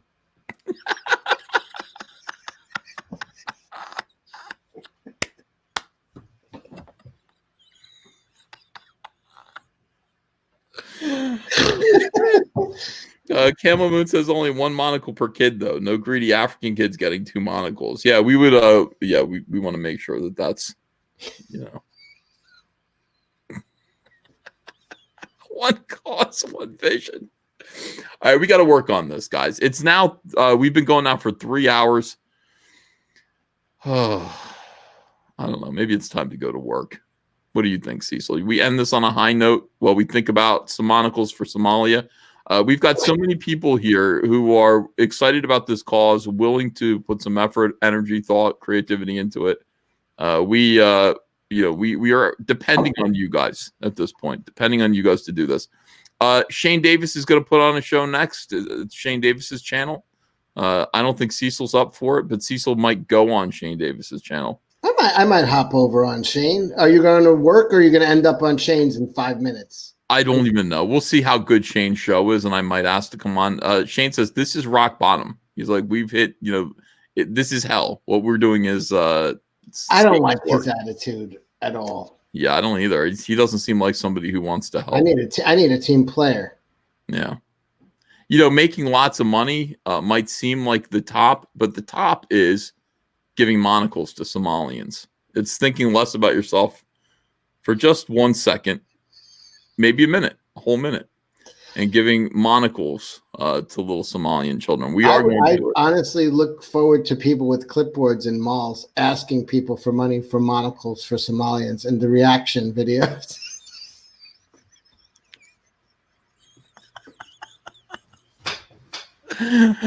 Oh, we're in real trouble. Thanks, everyone. Thanks for watching the show tonight. Go over and go on Shane Davis's channel. Back Cash Grab, it ends in 2 hours. 2 hours till the end of Cash Grab. Back Cash Grab. Holy cow. She ends in 17 minutes. Make sure that you do that. Shit. I'm going to back it right now. I totally fucking never backed it. And I've always been listening to you and Billy in the car. And I'm like, I'm going to back it right now. And you never backed it. This entire show was, of course, brought to you by Ritz Crackers.